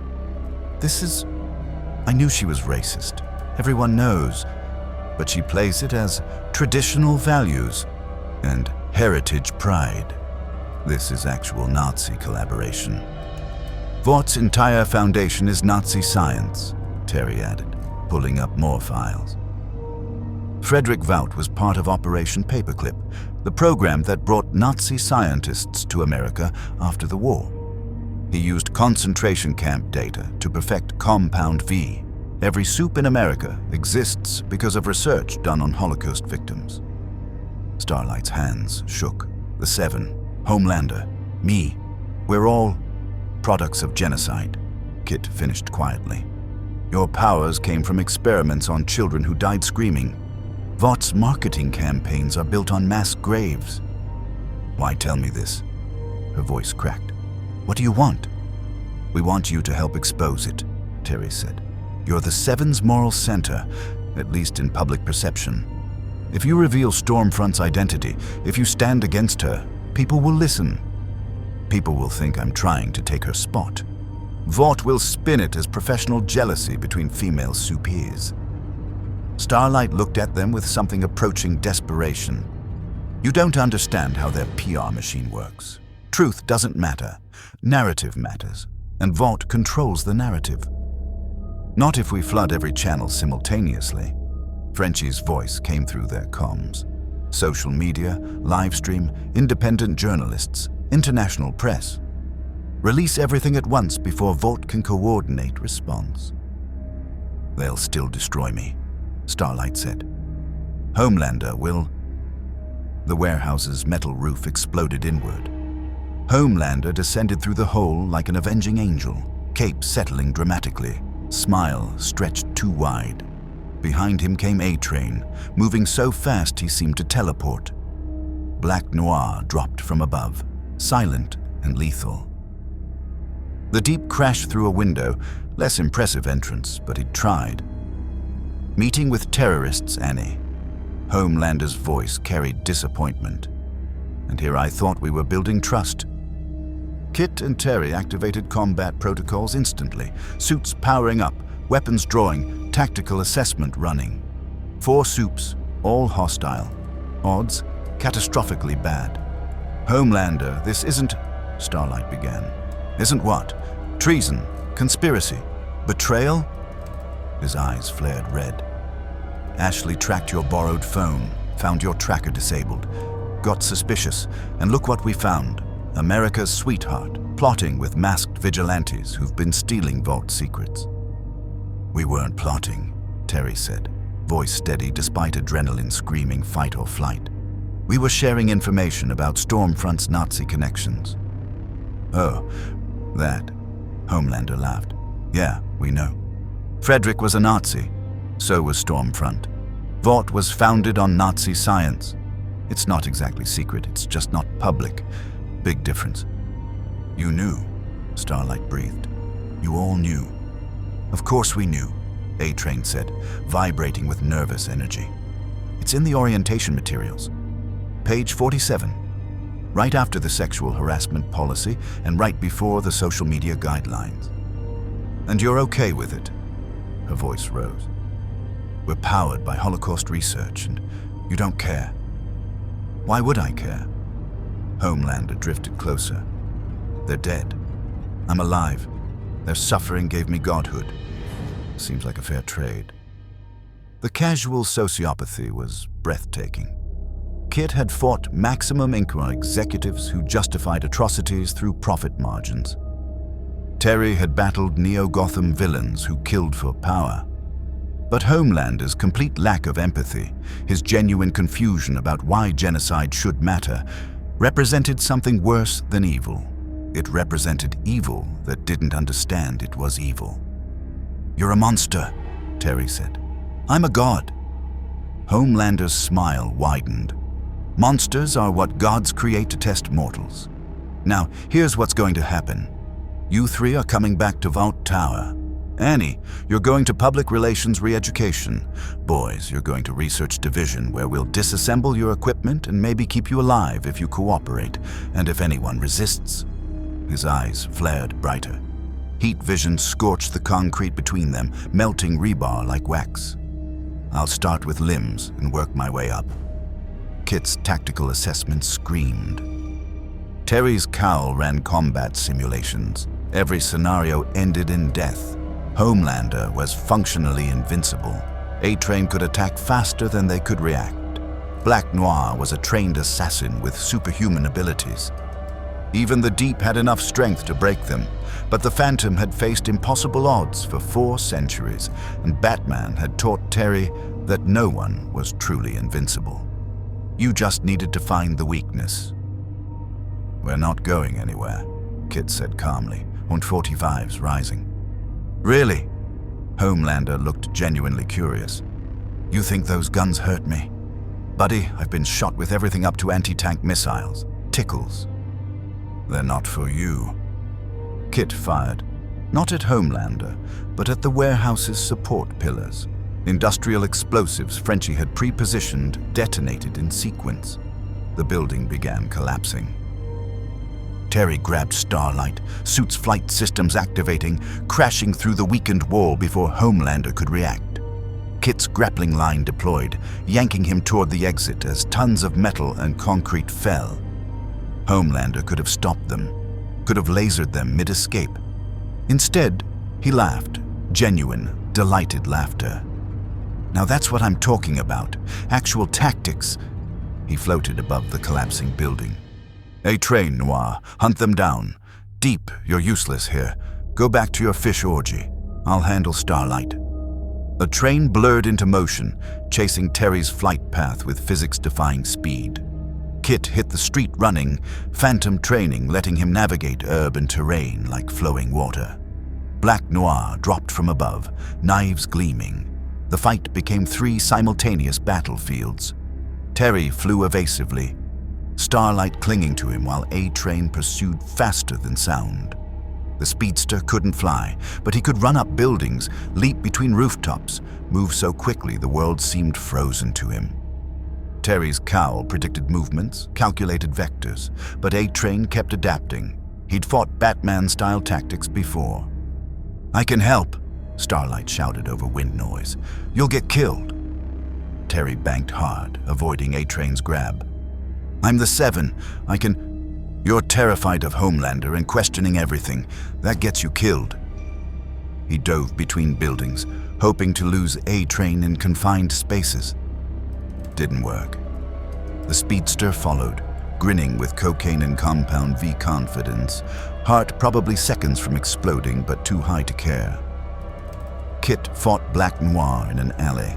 Silent, lethal combat between 2 warriors trained to kill efficiently. Noir's knives sang through air. Kit's .45s barked non-lethal rounds. He was still trying not to kill, still maintaining lines even while everything screamed he should abandon them. Noir didn't have those limitations. He fought to kill, period. Faster than Kit anticipated, stronger than normal humans. Trained by Vought's Black Ops division in every martial art that produced corpses. Kit was outmatched. The Phantom's 4 centuries of accumulated skill meant nothing against superhuman speed and strength. So he cheated. Frenchie's smoke grenades deployed. Noir's vision clouded. Kit's suit sensors saw through it. He fired again, this time at Noir's knees, joints, vulnerable points Bruce Wayne had mapped on every superhuman opponent. Noir stumbled. Kit ran. Survival over victory. Homelander pursued Terry and Starlight with casual ease, flying faster than Terry's suit could manage, toying with them like a cat with mice. He could end this whenever he wanted. The question was when he'd get bored. "Annie," he called. "This is embarrassing. Come back and I'll forget this happened. Keep running and I'll make you watch while I laser your new friends into atoms." Terry's power reserves hit 20%. The suit couldn't sustain flight much longer. They needed ground, cover, anything. MM's van screeched around a corner, perfectly timed, precisely positioned. The door flew open. "Get in!" Terry dove, Starlight rolling as they hit the van's interior. MM floored it before the door closed. Frenchie activated countermeasures. EMP grenades that wouldn't stop Homelander but might confuse his tracking, smoke screens. Tire spikes deployed behind them. "Where's Kit?" Terry demanded. 3 blocks east, Noir on his ass, Frenchie reported through multiple screens.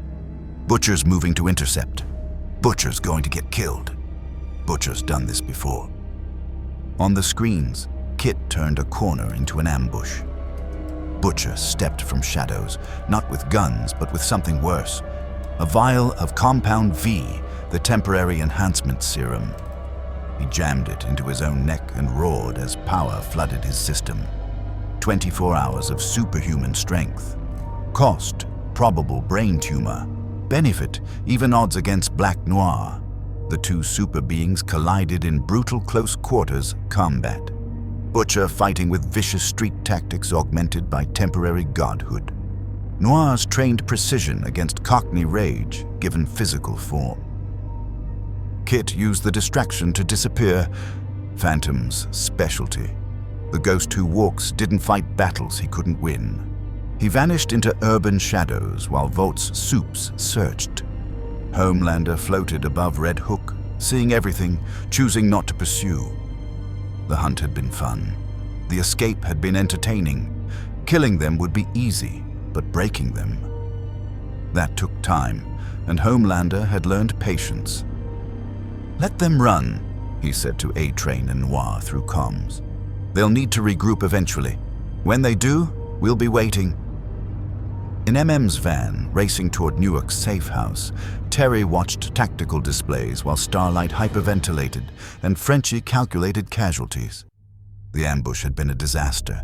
They'd nearly died. Butcher had used Temp Vi despite knowing the health consequences.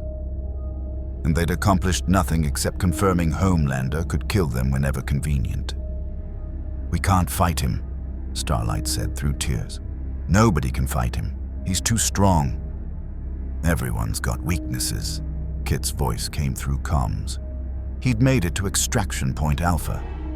We just need to find his." "His weakness is his ego," Terry said, remembering Homelander's delight during the chase. "He wants worship. Needs it. That's how we hurt him. Not physically, psychologically." By exposing Stormfront, Starlight understood. By showing America their heroes are Nazis and monsters. By destroying the worship. "And when that happens," asked grimly, "when Homelander loses public love, he'll stop pretending to be a hero and just become the god he thinks he is. Unstable, all-powerful, and completely unrestrained. Then we better have a plan to stop him," Kit said. "Because that exposure's happening whether we're ready or not. The information's already spreading." In Vought Tower, Ashley received the first alerts. Someone, multiple someones, had leaked classified files across every social media platform simultaneously. Stormfront's Nazi history, Frederick Vought's concentration camp research, Compound V human experimentation, video, documentation, evidence so comprehensive Vought's PR machine couldn't suppress it fast enough. The exposure had begun, and Homelander, watching his phone's social media feeds, watched his approval rating begin its first significant drop in years. His smile disappeared. His eyes glowed red. And somewhere in his fractured mind, restraint, that thin wire keeping God from becoming devil, began to fray. Vought Tower burned, not literally, though Homelander had threatened it 3 times in the past hour. The fire was metaphorical, stock price plummeting, corporate partners distancing themselves, hashtags trending worldwide, Joar's Nazi Stormfront, Vought lied, compound vigilantes, and emergency board meetings where executives debated whether to throw Stormfront under the bus or double down on corporate denial. Ashley's hair had lost another shade of vibrant red to stress, turning nearly brown as she coordinated damage control across 17 time zones, while Homelander paced behind her, eyes glowing intermittently like a bomb searching for targets. Kit and Terry watched from across the street, rooftop position, 3 blocks away, far enough that Homelander's hearing wouldn't pick up their heartbeats among millions. Close enough that their equipment could intercept Vought's communications. The data breach had worked better than expected. Not just mainstream media, which Vought still controlled, but grassroots spread.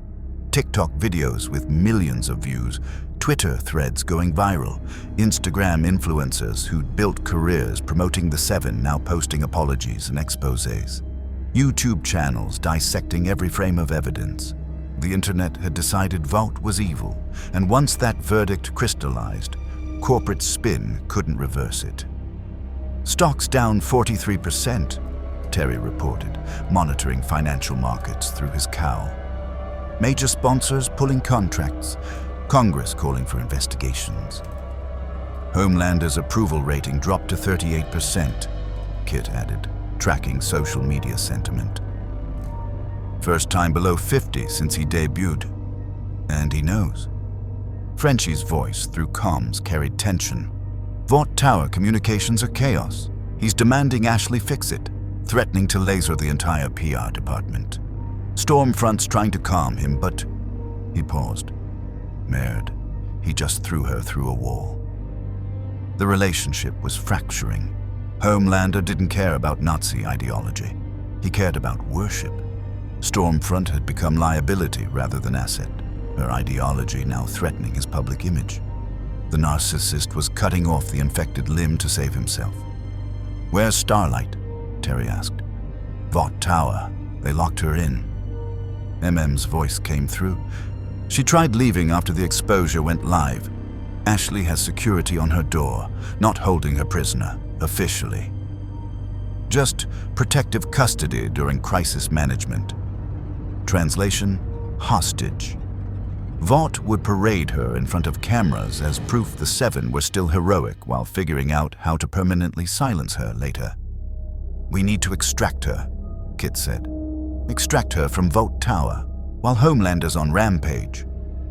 Butcher's voice carried dark amusement. He'd survived his temporary V usage but looked like death. Skin gray, eyes bloodshot, probably growing tumors but too stubborn to die yet. "Fuck it. I'm in. Always wanted to storm that corporate castle properly." "You're in no condition to fight," MM objected. "Billy, you can barely stand."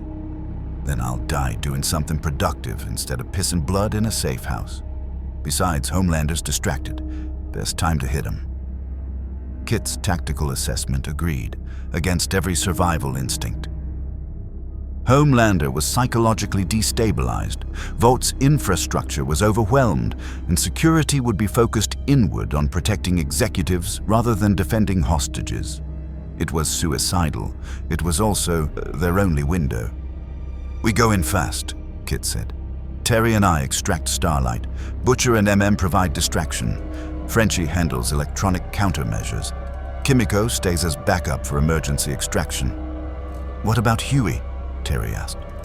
"Someone needs to survive to tell the story," MM said quietly. "Kid's been through enough." The plan was desperate, improvised, and violated every principle of tactical operation Bruce Wayne or any Phantom had ever taught. But this timeline didn't reward patience. It rewarded action before corporate power consolidated. They moved. Vought Tower's security had evolved from corporate protection to fortress panic. Guards in tactical gear patrolled every corridor, checkpoints every 20 feet, facial recognition, biometric scanners, AI-assisted threat assessment. The kind of security that said, "We're terrified our own employees will rise up."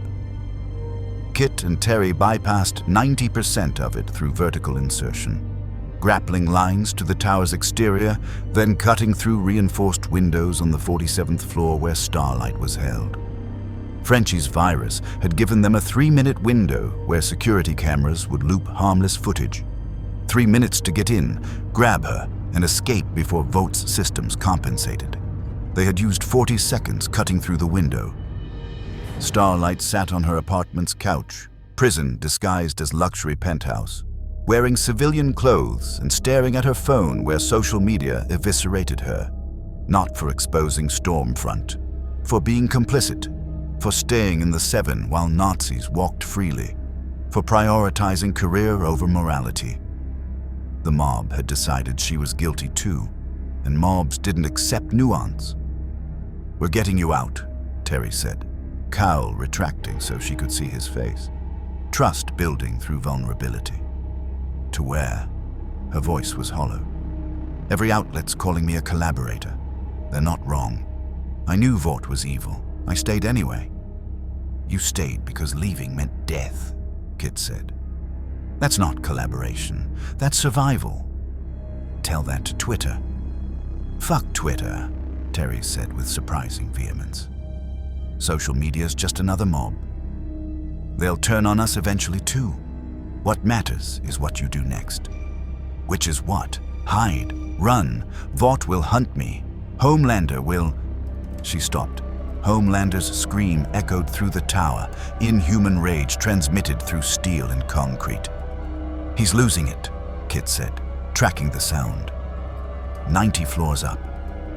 Executive level. "Complete psychological breakdown. We need to move now." They ran. Kit and Terry flanking Starlight, heading for the stairwell. Alarms blared. Security sealed floors. Vaught's AI identified the breach and dispatched response teams. Butcher and MM hit Vaught's ground floor simultaneously, not stealth, but overwhelming violence. Butcher with stolen Vought weapons. MM with military precision. They weren't trying to win, just cause enough chaos that security focused on them instead of the extraction team. "Come on, you corporate cunts," Butcher roared, firing at security stations. "Let's have a proper fucking row." 50 floors above, Kit's group hit unexpected resistance. Black Noir dropped from ceiling vents. Vaught's emergency contingency, their silent killer deployed when situations required permanent solutions. "Go!" Kit shouted, engaging Noir with everything he had. 45s firing while Terry grabbed Starlight and kept moving. The Phantom versus Vaught's assassin, round 2, and Kit was already exhausted from the previous encounter. Noir didn't tire, didn't hesitate, fought with mechanical efficiency programmed through decades of kills. Kit's training said retreat. His instincts said Noir wouldn't stop until someone died. So he stopped fighting like a hero and started fighting like a survivor. Dirty moves, joint attacks, strikes to vulnerable areas enhanced humans still possessed. Eyes, throat, knees. Noir's knife found Kit's shoulder. Kit's fist found Noir's solar plexus, enhanced by centuries of phantom combat experience. They grappled, fell, crashed through an office door into corporate meeting room where Vought executives had planned atrocities. Appropriate venue for murder. Terry and Starlight reached the 43rd floor when A-Train appeared. Moving too fast to see clearly, grabbed Starlight, pulled her away before Terry could react. "Sorry, man," A-Train said, vibrating with speed. "She's 7 property. Contract's pretty clear about unauthorized extraction being theft." "She's a person," Terry's suit charged up, "not property." "Yeah, well, Vought owns people." A-Train's grin was cocaine-fueled insanity. "That's kind of our business model." They fought supersonic speedster versus tech-enhanced vigilante. Terry couldn't match A-Train's velocity, so he didn't try. He predicted, calculated, set traps. Batarangs deployed at choke points. Electrical charges triggered when A-Train passed. Tactics Bruce had developed fighting flash-level threats. You couldn't be faster, but you could be smarter. A-Train hit a tripwire, fell, skidded through drywall at Mach speeds, crashed hard enough that his enhanced durability barely mattered. Terry grabbed Starlight again, kept running. 37th floor. Butcher and MM were pinned down by Vought security. Not superhuman, just well-trained professionals with superior numbers and positioning. "Frenchie," MM called through comms, "we need that exit." "Working on it." Frenchie's voice carried stress. "Building's lockdown protocols are military grade. I need another minute." They didn't have a minute. The tower shook. Not earthquake, not explosion. Homelander descending through floors by simply punching through them, the fastest route from executive level to ground floor when you didn't need doors. He emerged into the lobby like a missile strike, cape settling, costume covered in dust and what looked like blood. Probably Ashley's, maybe an executive who'd pushed too hard. His eyes glowed constant red now, smile completely gone, replaced by expression of absolute rage barely contained. "There you are," he said, voice eerily calm. "My toys. Playing rebellion. How cute." Butcher fired, pointless but defiant. Bullets sparked off Homelander's chest. "Come on then, you star-spangled cunt. Let's finish this." Billy Butcher. The cockroach who won't die. Homelander drifted closer. "I've killed your friends, your family. Everyone you've ever loved, and you keep coming back. It's almost admirable." "Almost?" "Almost would require me to feel admiration. I feel nothing except annoyance." His eyes flared brighter. "Time to end this permanently." Kit crashed through a ceiling panel, tackled from above. Desperate move. Locked Homelander in a grapple that was suicide against superhuman strength. "Go, all of you!" "Kit!" Terry shouted. "Get them out! That's an order!" The Phantom had faced death 23 times across 4 centuries. Each walker knew their death would come eventually. The important thing was making it count. Homelander grabbed Kit by the throat, lifting him effortlessly. This is your plan. Sacrifice play. So noble. So stupid. Not stupid, Kit gasped. Necessary. Nothing you do is necessary. You're irrelevant, temporary, mortal. Homelander's grip tightened. I could snap your neck right now. Would anyone really care? I would, Starlight's voice said. She stood in the lobby entrance, no longer running, no longer hiding. Her hands glowed with gathered light, power she'd been holding back because Vought had taught her to be measured, controlled, marketable. She released it all. The energy blast hit Homelander like a star going nova, not enough to hurt him significantly, but enough to surprise him, make him drop Kit, make him recognize she was fighting back. Annie, he said, genuine hurt in his voice. You're supposed to be on my side. I was never on your side. I was trapped on your side. Her power gathered again. But I'm done being scared of you. Then die brave. He moved faster than human eyes could track. Would have torn her apart, except Terry hit him mid-flight, full suit power, kinetic dampeners reversed to maximum output. Every system Bruce Wayne had designed for fighting Superman-level threats activated simultaneously. It didn't hurt Homelander, but it knocked him off trajectory long enough for Frenchie's exit to open. Loading dock door blowing outward, MM's van screeching through with Kimiko at the wheel because MM couldn't drive and shoot simultaneously. Move! Butcher roared, providing covering fire. They ran, Kit clutching his crushed throat, Terry half carrying, Starlight, Butcher, and MM emptying magazines at Vought security. Into the van, door slamming. Kimiko flooring it before everyone was fully inside. Homelander floated in Vaught's destroyed lobby, watching them escape, easily capable of pursuit. But Ashley was screaming through his earpiece about stock prices and congressional hearings. Stan Edgar was demanding he appear for emergency press conference. The board was threatening to suspend the Seven's operations entirely. And his approval rating had just dropped another 5 points because security footage of him choking a masked vigilante was already viral. He could chase them, kill them, but it would make things worse. And for the first time in his life, Homelander realized he couldn't simply do whatever he wanted. The world had boundaries, even for him. He screamed, laser vision cutting through Vaught's lobby, melting support pillars, destroying the corporate heart he'd been built to protect. Because if the world wouldn't worship him freely, he'd make it worship through fear, or he'd burn it all down. The Newark Safe House was a condemned apartment building scheduled for demolition, perfect temporary base for people whom the world's most powerful corporation wanted dead. Kit sat in a corner, letting Frenchie treat his crushed throat with medical supplies that would have been inadequate if the Phantom's training hadn't included pain tolerance that bordered on superhuman. Terry's suit ran diagnostics, repairing damage from his collision with Homelander.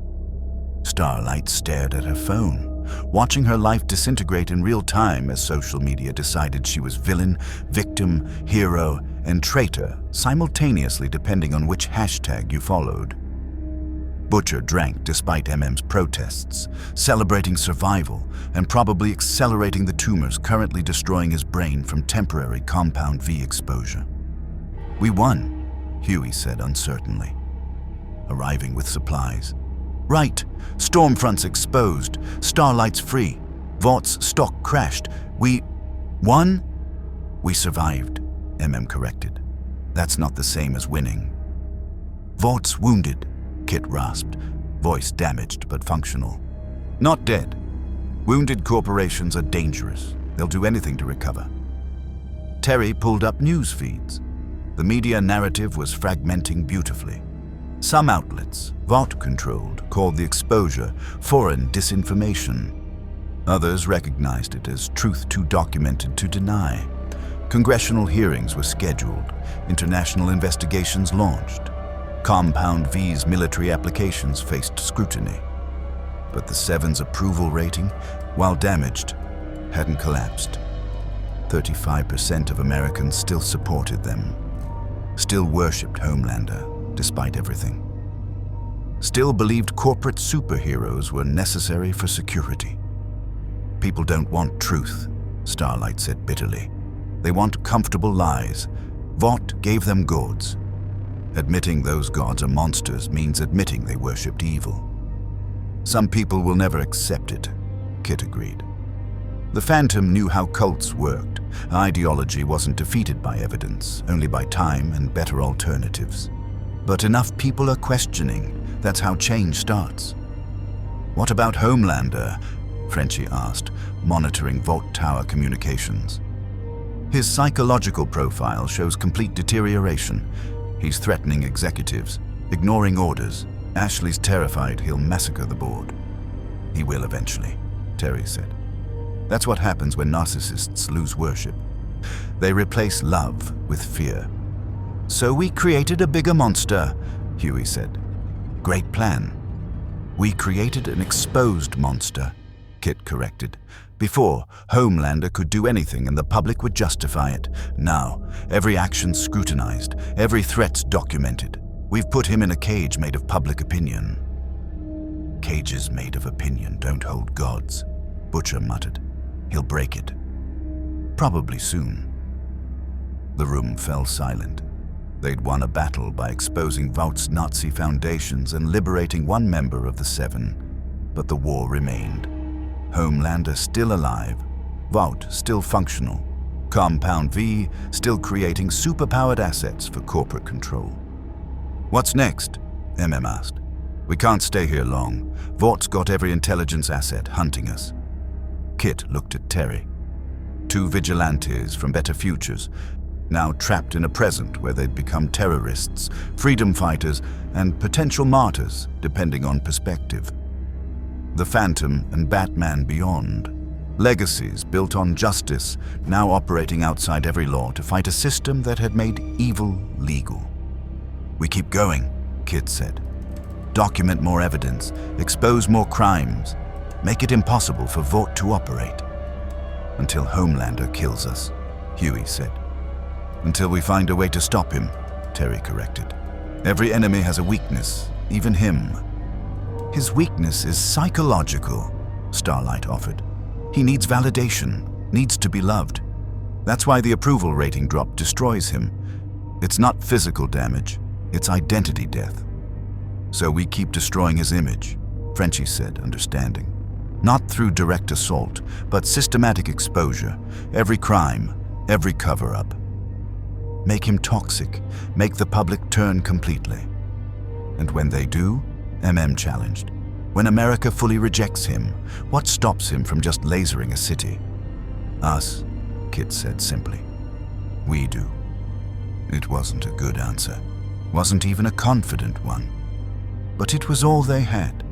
Commitment to fight even when outcomes weren't guaranteed, to resist even when power seemed absolute, to choose justice even when survival meant complicity. The Phantom had done it for 4 centuries. Batman had done it for decades. Now they'd do it here, in a timeline where heroes were corporate assets and evil had 70 million followers. Terry's cow received an encrypted message. Signature he didn't recognize. He opened it cautiously. You've made interesting enemies. I appreciate that. If you survive the next week, we should talk. I have resources, Vought doesn't control, and an interest in seeing corporate superheroics ended. VN Victoria Newman, Congresswoman, head popper, Vought plant who'd infiltrated the government to control anti-superhero legislation. She was offering alliance while secretly working for the people they fought. Or was she? The exposure had revealed so much corruption that even Vought's agents might be reconsidering loyalty. When the ship was sinking, rats abandoned. Maybe Newman saw opportunity in Vaught's collapse. We've got another complication, Terry said, showing the message. Butcher grinned savagely. Beautiful. Everyone wants a piece now that we've shown Vought bleeds. That's good. Means they're scared. Means we're valuable, MM corrected. Valuable people attract attention. Good and bad. Kit's phone buzzed. Not digital message, but actual call. Unknown number. He answered cautiously. Hello, Phantom. The voice was female. professional, familiar from news broadcasts. "This is Susan Rayner, Deputy Director of the CIA. We need to meet." "Why would the CIA want to meet with terrorists?" Kit asked, putting it on speaker. "Because you're not terrorists. You're whistleblowers who've exposed a national security threat. Vought's Nazi foundations, compound v. human experimentation, corporate corruption at unprecedented scale. The intelligence community has known for years, but lacked evidence or political will to act. You've provided both. And you want to use us," Terry said. "I want to stop Vought before Homelander decides he doesn't need America's approval anymore and becomes an actual God King, which, according to our psychological assessments, will happen within 30 days. Rayner's voice carried urgency. "You've wounded them. Let us finish it." "The CIA finishing things usually involves everyone dying," Butcher said. "Billy Butcher, I've read your file. You've killed more people than most wars. Don't lecture me about morality." Rayner paused. "But you're right to be suspicious. So here's my offer. Consultation, not recruitment. You share your evidence and tactical observations. We provide resources, protection, and institutional support for taking down Vought. If you survive, you walk away. No strings."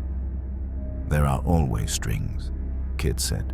"Yes, but sometimes strings attached to powerful allies are better than freedom attached to corpses. Think about it. You have 48 hours before my offer expires, and I'm forced to consider you expendable collateral." She disconnected. The safe house processed implications. "It's a trap," said immediately. "Probably," Kit agreed. "But she's not wrong about timeline. Homelander's breaking. When he does, casualties will be catastrophic." "So we make a deal with the CIA?" Huey asked. "The same government that let Vought operate for decades?" "We make a deal with whoever helps us win," Butcher said. "Then we betray them before they betray us." Classic. Starlight laughed bitterly. "This is what heroism looks like here. Alliances with spies and plans to betray everyone." "It's what survival looks like," Terry corrected. "We're outnumbered, outgunned, and fighting enemies who can level cities. We use every advantage." Kit stood, throat still aching but functional. The Phantom had made deals with devils before. Sometimes you fought evil with compromised allies, then dealt with those allies later. "We meet with Rayner, carefully. Get what resources we can, but we don't trust anyone." "Never do," Butcher agreed. Through the safe house windows, Newark's lights flickered. Urban decay contrasting with Manhattan's gleaming towers, where Vought still stood. Wounded, exposed, dangerous. And somewhere in those towers, Homelander stared at his declining approval ratings and made a choice.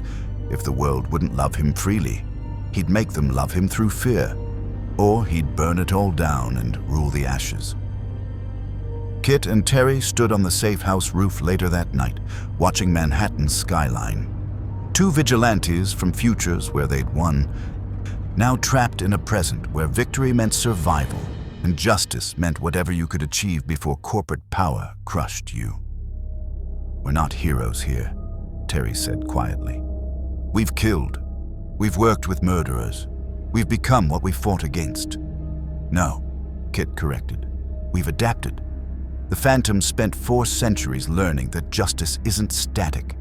It's situational. What works against Maximum Inc. doesn't work against Vought. What works in Neo-Gotham doesn't work here." Bruce would be disappointed. Bruce would understand, eventually. Kit's mask hid his expression, but his voice carried certainty. "Every Batman's faced this choice. Every Phantom has. Do you maintain principles and watch evil prosper? Or do you adapt principles and risk becoming evil yourself?" And the answer? The answer is you stay vigilant. You remember why you fight, and you never, ever let the methods become the purpose. Kit looked at Terry. "We're not fighting Vought to become Vought. We're fighting so this timeline can have what ours did, a future where heroes are actually heroic." You think we can actually win? I think we can make it possible for someone else to win. Maybe that's enough. Below them, the boys prepared for the next operation. Butcher plotted violence. MM coordinated logistics. Frenchie built weapons. Kimiko sharpened herself. Huey questioned everything while doing it anyway. Starlight tried remembering what heroism felt like before Vought corrupted it. 7 people against a corporate empire. 7 people who'd already died a dozen times through luck, skill, and sheer stubborn refusal to submit. 7 people who just made Vought bleed for the first time in its history. In Vought Tower, emergency meetings continued. Stock prices fluctuated. Congressional hearings scheduled. Homelander's psychological evaluation flagged him as catastrophic threat to corporate structure. Ashley drafted contingency plans for the Seven's dissolution. Stan Edgar calculated whether Homelander was asset or liability. Stormfront planned her rebranding. 80 years had taught her that Nazis survived by adapting. And Homelander stood at his penthouse window, watching the city below, with eyes that glowed red and a smile that had finally, completely, permanently died. He was done pretending to be human, done pretending to care, done pretending anything mattered except his power and their worship. If they wouldn't love him freely, he'd make them worship through terror. The monster was tired of the mask. The war wasn't over. It had barely begun. Kit Walker Jr. and Terry McGinnis had exposed Vought's Nazi foundations, liberated one member of the 7, and proven that corporate superheroism could bleed. But Homelander still lived. Compound fee still flowed. And America still worshipped power over principle.